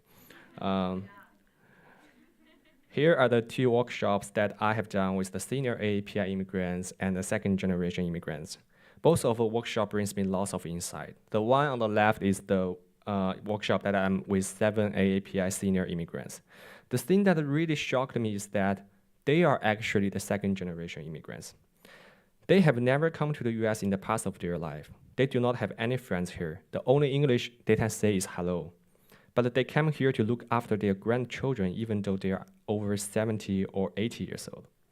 They actually help me to understand the things that we call blood is thicker than water. On the right, I had a workshop with different designers and someone from my community. We had a very good conversation around the question like what this space looks like. We went through those activities and questions. During the discussion, we just spontaneously sharing our feelings and story. And I just realized that this is also a type of safe and trusted space that I want to create for the community. As you know, this month is the AAPI Heritage Month, which means a lot to the Asian community. This work is not end, it will keep iterating.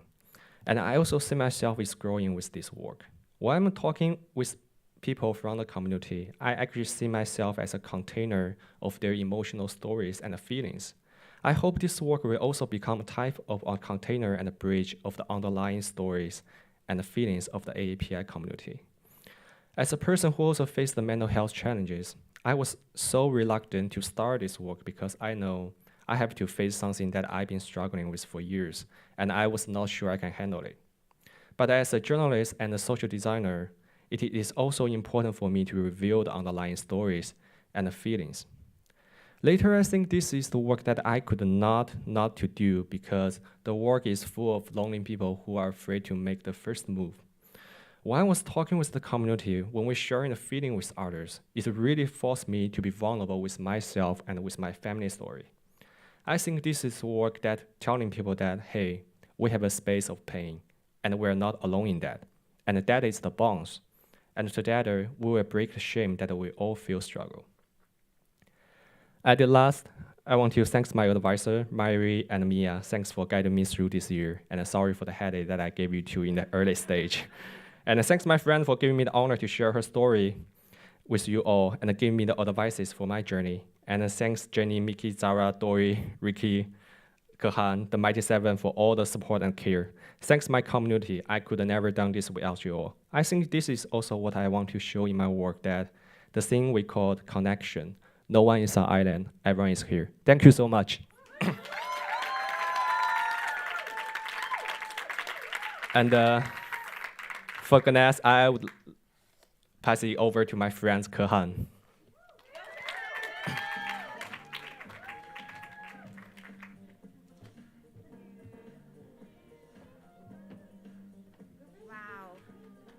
Wow, that's a beautiful story. So hold your expectation. Oh, thank you.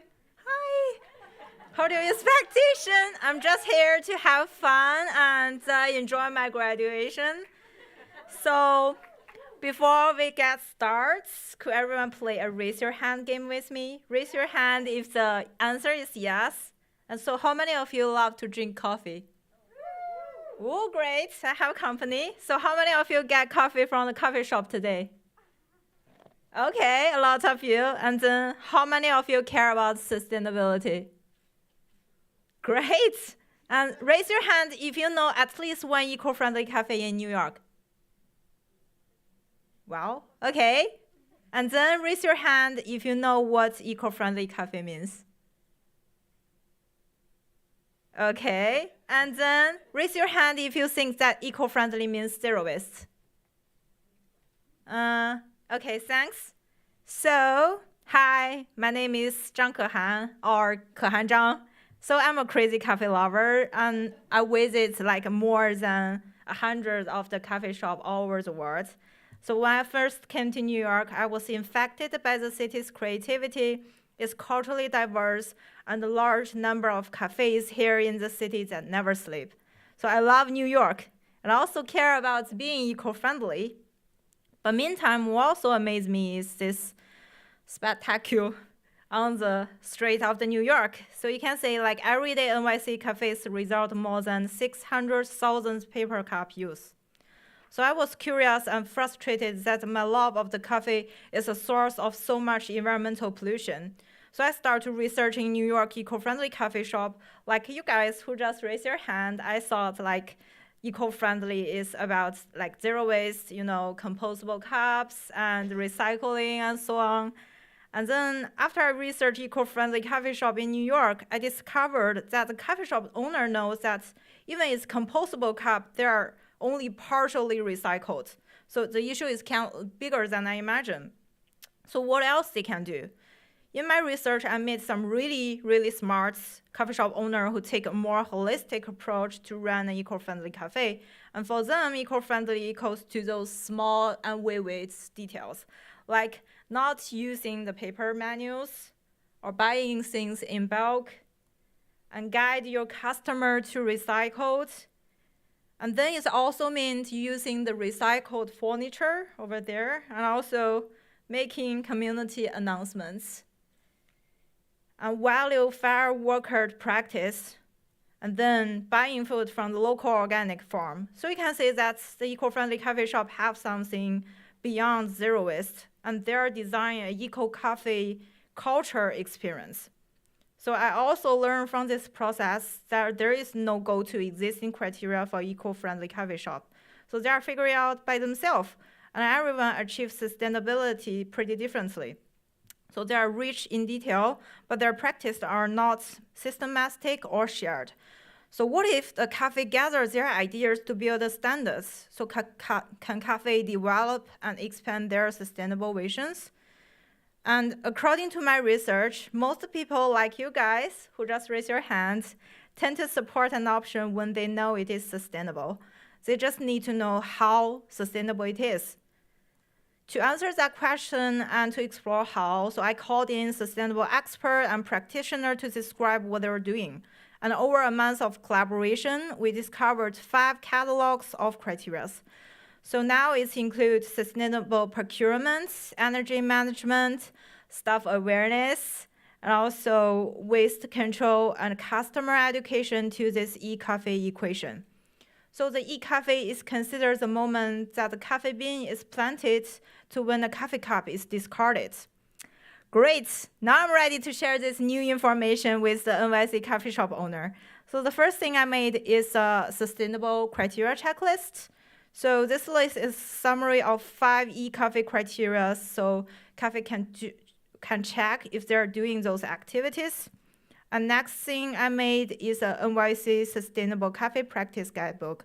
Like for example, in the top is the SVA in Brooklyn. It's one of the best sustainable cafe in NYC. So the guide contain the best practice from SVA, so the other cafes can learn from those practice. It also includes some key knowledge, like which material are more easily recycled by NYC, and of course with some tips, like how other sustainable cafe practice each of those criteria. So in earlier April, I tested my checklist and guidebook at Specialty Cafe Association Expo. And so this exhibition gathered over 400 cafes, and tens of thousands of people came to visit. So I thought, at least I can get 10 coffee shop to use my e-coffee material, right? Not a big deal. And then it turned out to be a big failure. And so, yeah, woohoo. So only 2 cafe owners test my checklist, and they were pretty confident their shop is already eco-friendly. And most people hesitate to test their practice and have a bunch of excuses to explain why they couldn't achieve the level of sustainability I was asking. But over 3 days of Cafe Expo, a lot of experts gave me a really good advice and helped me to restructure my 2 cases. So it was successful for me. The most important feedback for me is we need a why. The experts all start sharing a vision. It's kind of like Martin Luther King's I Have a Dream speech. And the coffee shop first need to believe that each cup of coffee carries an impact. And a good cafe is not about producing the best coffee in the world, but producing the coffee for a better world. Talented Isabella is the director of sustainability of the Terra Cafe, and it is one of the highest rate B Corp coffee company in this world. So what is also important is to inspire cafe to check their criteria equation more thoughtfully and incorporate sustainability value into their store. But the criteria must be flexible, iterative, and contextual, because everyday people are exploring new ways of doing things in this industry, and it may be different for everyone. So practitioners are always more creative than the room maker like us. And finally, I expand my 2 cases to include some co-creation questions like this one, to share the vision. And after I start to share a bigger vision for the coffee shop, they were more open to letting me cooperate with them. So 2 weeks ago, I got a really good news. I'm now a sustainability consultant for Loop Cafe. Thank you. You're so kind.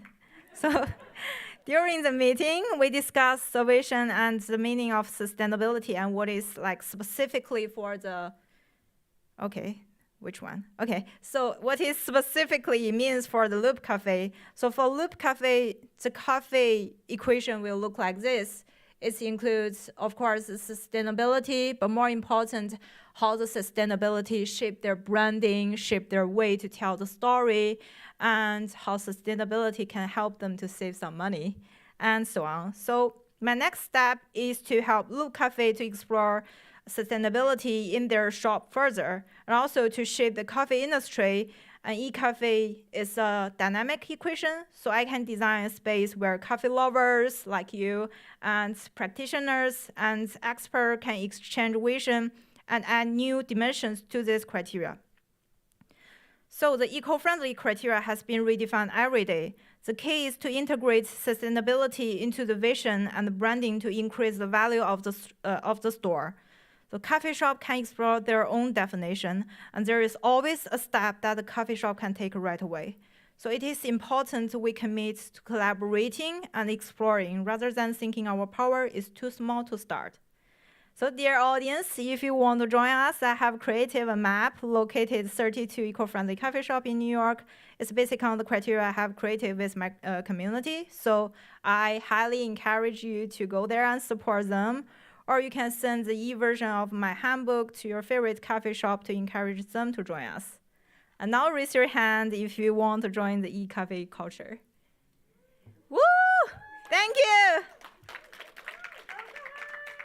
Yeah, thank all those people. I chose my favorite flavor for each one of you. And now I will pass my mic to my beloved Mickey.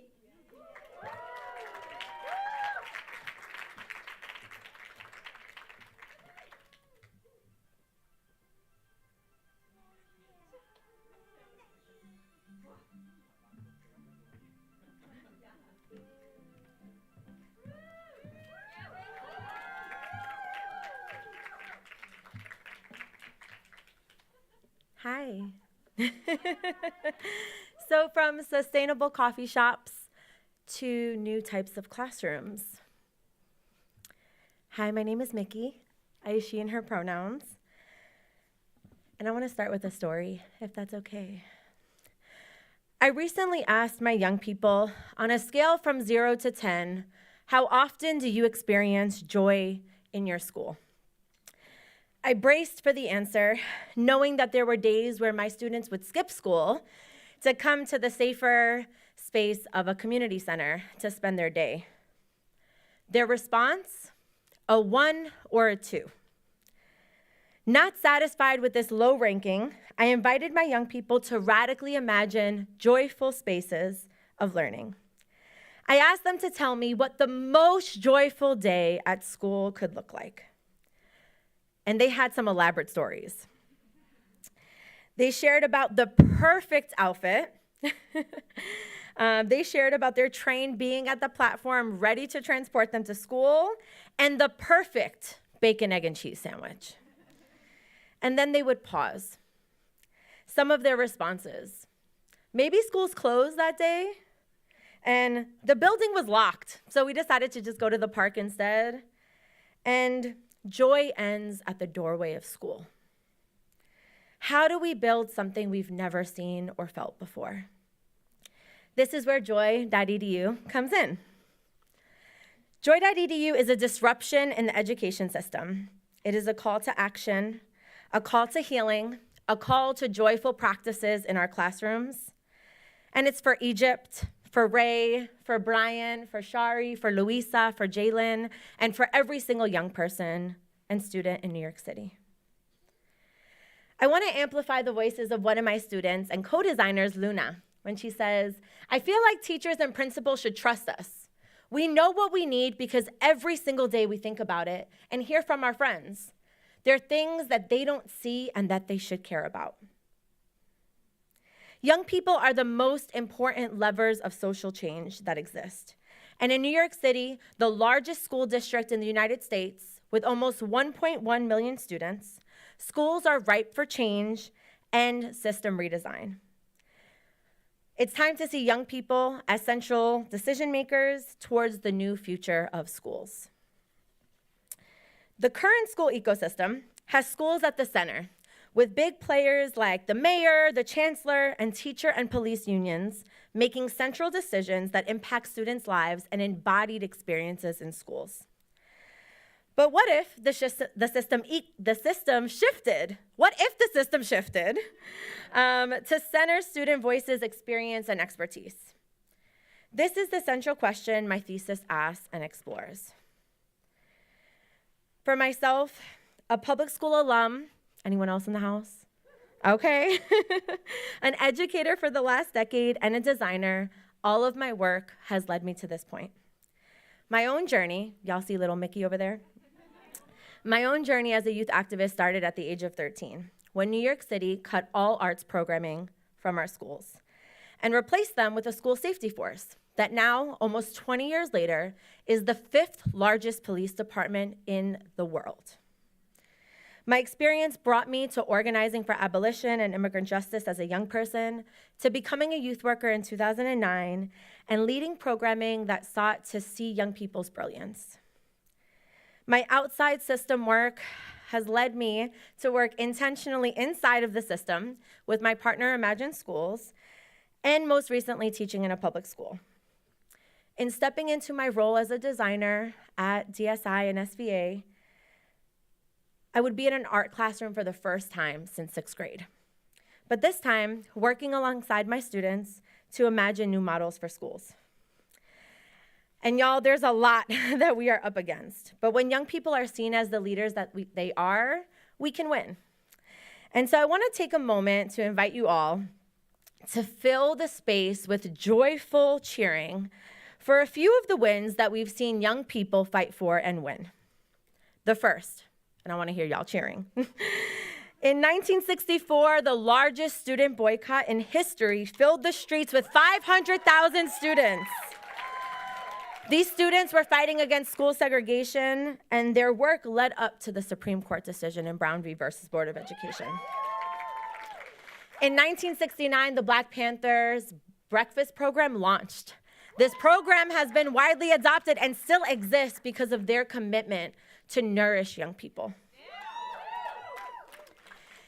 In 1974, activists organized freedom schools and pushed for the Equal Education Opportunities Act, which made sure that regardless of immigration status, race, and neighborhood, there was equal access to public schools. And a recent win, in 2019, young people fought for there to be a student voice manager who could hear them and represent them inside of the DOE. It is currently the only position inside of the Department of Education that is selected by young people. This work continues in a powerful chorus and a lineage of education justice, and at a pivotal time and trajectory of schools. We have to listen to young people.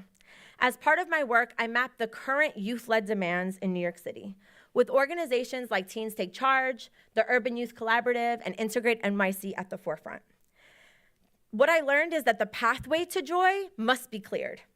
Shifting the architecture of schools toward equity resource distribution, mental health and wellness, and expanded opportunities. It's what's needed as we live in this moment in the until. Until equity, until justice, until joy. I know that bell hooks has been brought up a lot, and so we're just going to continue to echo the lessons that she left us. Bell hooks in Teaching to Transgress says that she found a place where she could imagine possible futures, a place where life could be lived differently. Education as a practice of freedom is not just about liberatory knowledge, it's about liberatory practice in the classroom.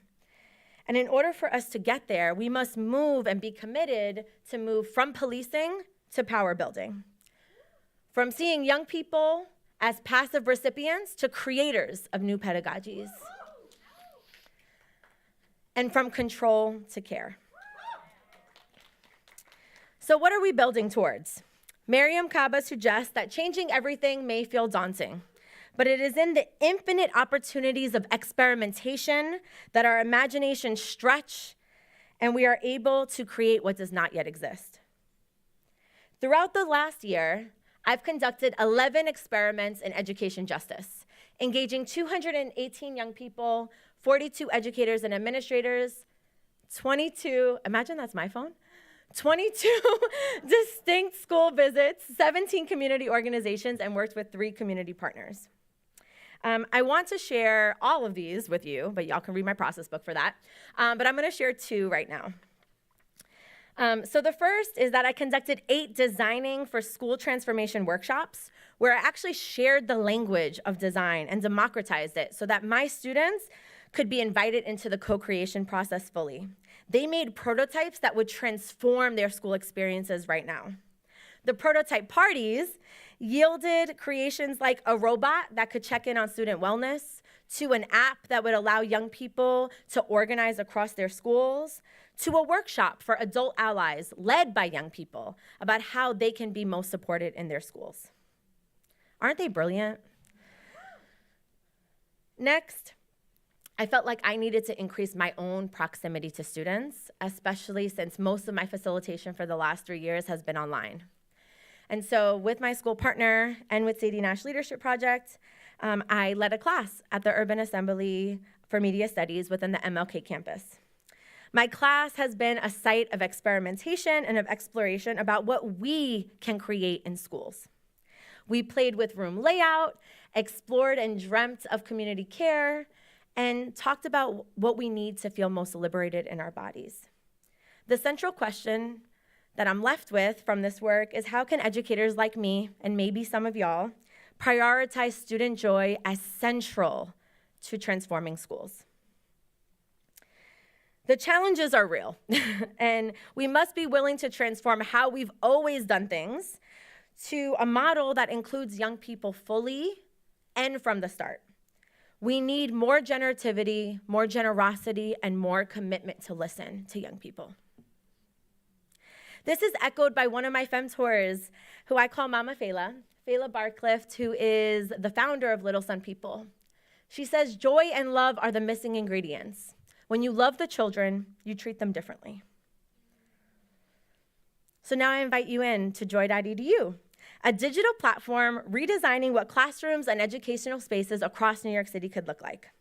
All of the experiments led by me and others will live here, and Student Joy will be the catalyst to imagine the world building and bending that we so urgently need right now. I'm talking a lot about joy, and I want to be really specific that joy is a pedagogy.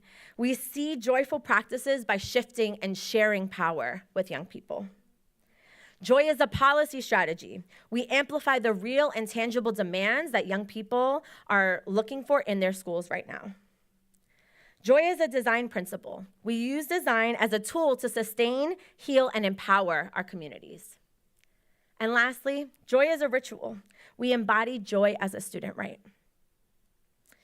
Joy is the antidote to hopelessness and the pathway forward that is so desperately needed in New York City schools. I want to invite you into this platform, which is growing and needs our collective voices to echo the power and the possibilities of joy.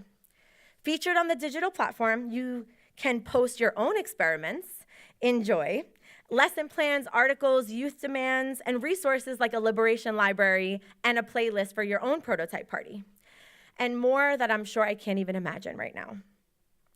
The focus of Joy.edu is local to New York City on purpose. It's an invitation to see how we can see this work lived out in the world and to bring the idea of joy and education together so that when we ask our young people, how can you experience joy in school, they can show us and tell us.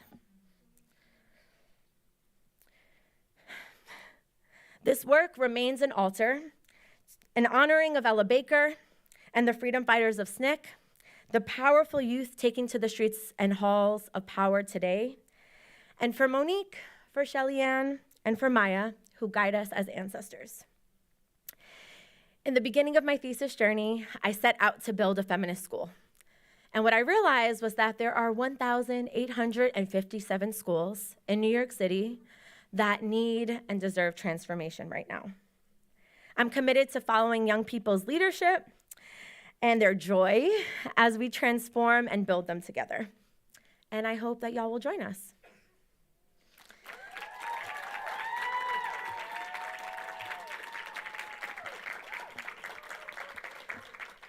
So you can actually go to the site. It's joyedu.community whenever you get a chance. But because Jenny so powerfully started us with a chant, and I am the last graduate to share, I want to close us out with a chant as well. This time, just like Jenny invited us to, I want to invite people to get louder and louder and louder. And most specifically, because Mondays is my favorite day of the week because that's when I see my students and are with them. And because I'm here and not in class with them, I want them to hear us from here. Okay? So y'all ready to repeat after me? Okay. Joy is. I'll do that again. Joy is. Youth power. Joy is. Radical. Joy is. Necessary. Joy is. .edu. Thank you.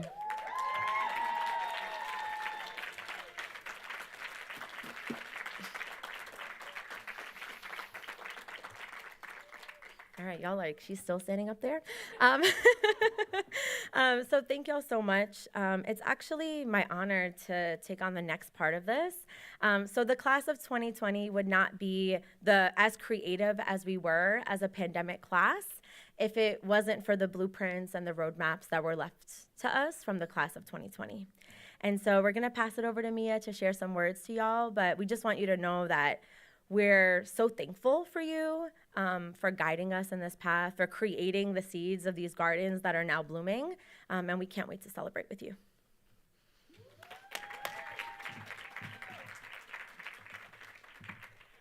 Wow.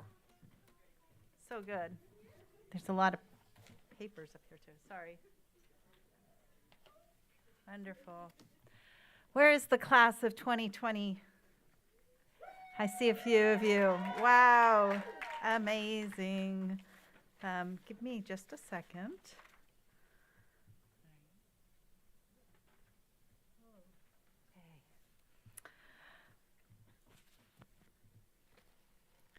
So as you can tell, being on the stage is a huge DSI ritual. We look forward to it. We plan for it. This show was co-designed and collaborated together with the class of 2022. They had a vision for what we were going to do together. The garden, the chants, the way that they presented, the music, it was all selected by the students. And the root of this is because in my first year of chair, I came in on a class in 2020 that was hit by the pandemic. Some of you are here, and I'm just so grateful that you would come back. Some of you are teaching, and many of you are joining virtually. I hope you're out there. I miss you so much. In the first few months of COVID-19, the DSI graduating class of 2020 was faced with the shocking news that they would not be able to gather together for the annual thesis show here on the stage. So, which is so 2020, the 22 students decided to take matters into their own hands.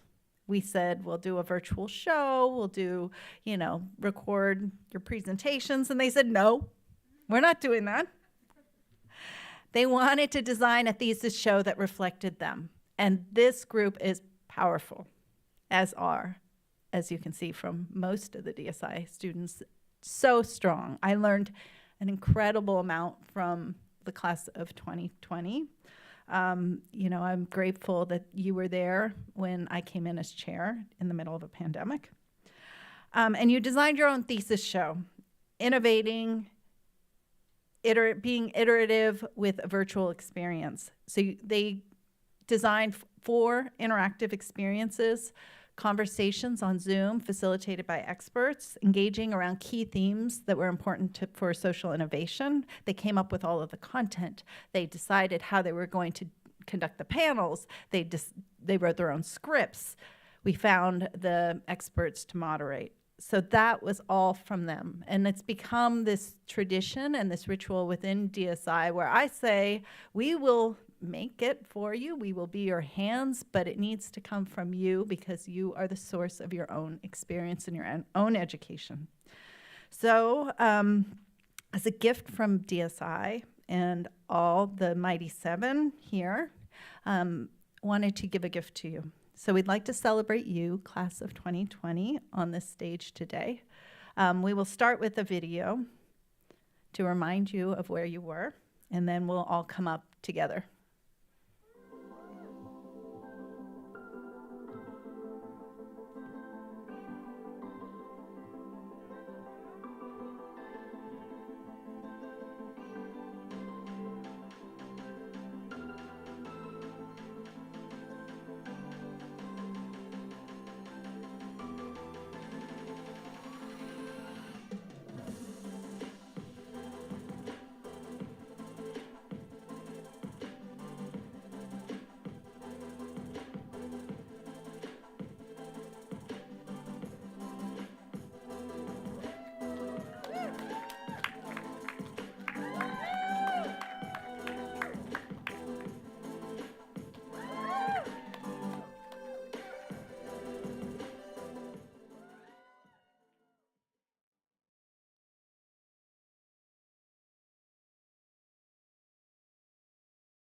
SVA is also SVA is also going to do a graduation for the class of 2020 in person.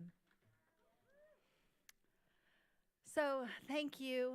Congratulations, Mighty Seven. Thank you for sharing, for participating, for encouraging other people to participate with you. So much gratitude for the incredible work, wow, and presentations that you pulled together.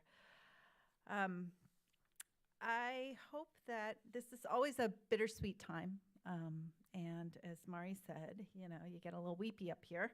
But the DSI students are always transformed at the end of this journey, and I'm always just totally impressed and feel so much heart swelling at this time.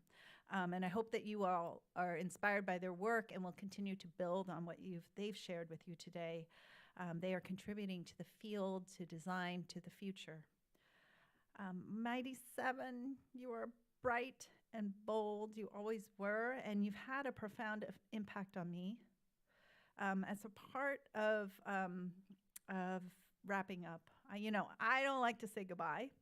So, but I did want to go back and think about what you've accomplished. So I hope that you will all just humor me, because I wanted just to say a few words to each of the students.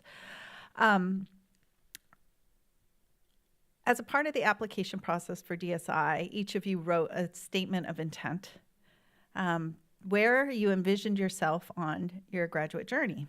So I thought I would just reflect them back to you. Because they were so good. You knew exactly what you wanted to do, and you've demonstrated it today. Dori Jacobson, you wrote, quote, that you wanted to take a stance on social and humanitarian issues that will span far into the future. You believe that design can give a voice and a platform to amplify a cause and put a magnifier on injustice. And you've done it. Zahra Bukhari, you were ready to, quote, begin the process of decolonizing design, which means making space for and centering the conversation around Islamic innovations and contributions to design practice, and giving a voice to Muslim artists and designers. Ruike Pan, where are you? There you are. You wrote, get this, quote, nobody knows what will happen next, which means that the future is uncertain, unquote. I think you're psychic. You also said you would want to, quote, test brilliant, unreliable new ideas, which may have the potential to develop rule-breaking concepts that make the world a better place. Jenny Lynn, your intention was so clear. You wanted to, quote, marry real-world experiences with ethical research practices to create tools for social good, to build deeper understanding for responsible and ethical design, play with technology to explore new solutions, and collaborate with others in a way that will help you ask the right questions and find the right goals. And you did this in government. Incredible. Neil Gia, you were seeking, quote, the capability of thinking critically, exploring, iterating, and measuring. Immersed in social innovation in all its forms is what you were longing for. And you found it, I think. Kehan Zhang, you wanted to, quote, involve users in the real life from another perspective beyond products. In the current age of information explosion, I would like to make good use of my ability to help others discover their better selves, unquote. And all those hands in the air, we are all going to be better selves. And Mickey Ferrera, last but not least, you declared, you'll like this, quote, to use design to architect safety for young people across New York City. Cultivate curiosity for new practices, policies, and rituals. Create a base of people power to understand that their voices matter, and design justice as a way to see our values lived out every day. Wow. I know. Can you imagine? They knew this coming in, and here we stand today. Please, please continue your visions to shape the future. You're all doing it right now. Know the future of design where humans are not solely human-centered, but a part of the greater ecosystem. Keep designing by justice, healing, freedom, joy, choice, and care. You've enriched all of us in the way we think. Next year, DSI will turn 10, which is so mind-blowing. So you will join the legacy of the incredible alumni. You're ready to go out. Stay healthy and well, and please don't give up on this important work. So to close, we have one more video. We have a tradition at DSI where the first-year students say their thanks and goodbye to their mentors, their classmates, and friends. They've been here today, they've been running the show behind the scenes, and this is part of our community, is that we give back and we give to each other. So in the spirit of reciprocity, we'll go to the video.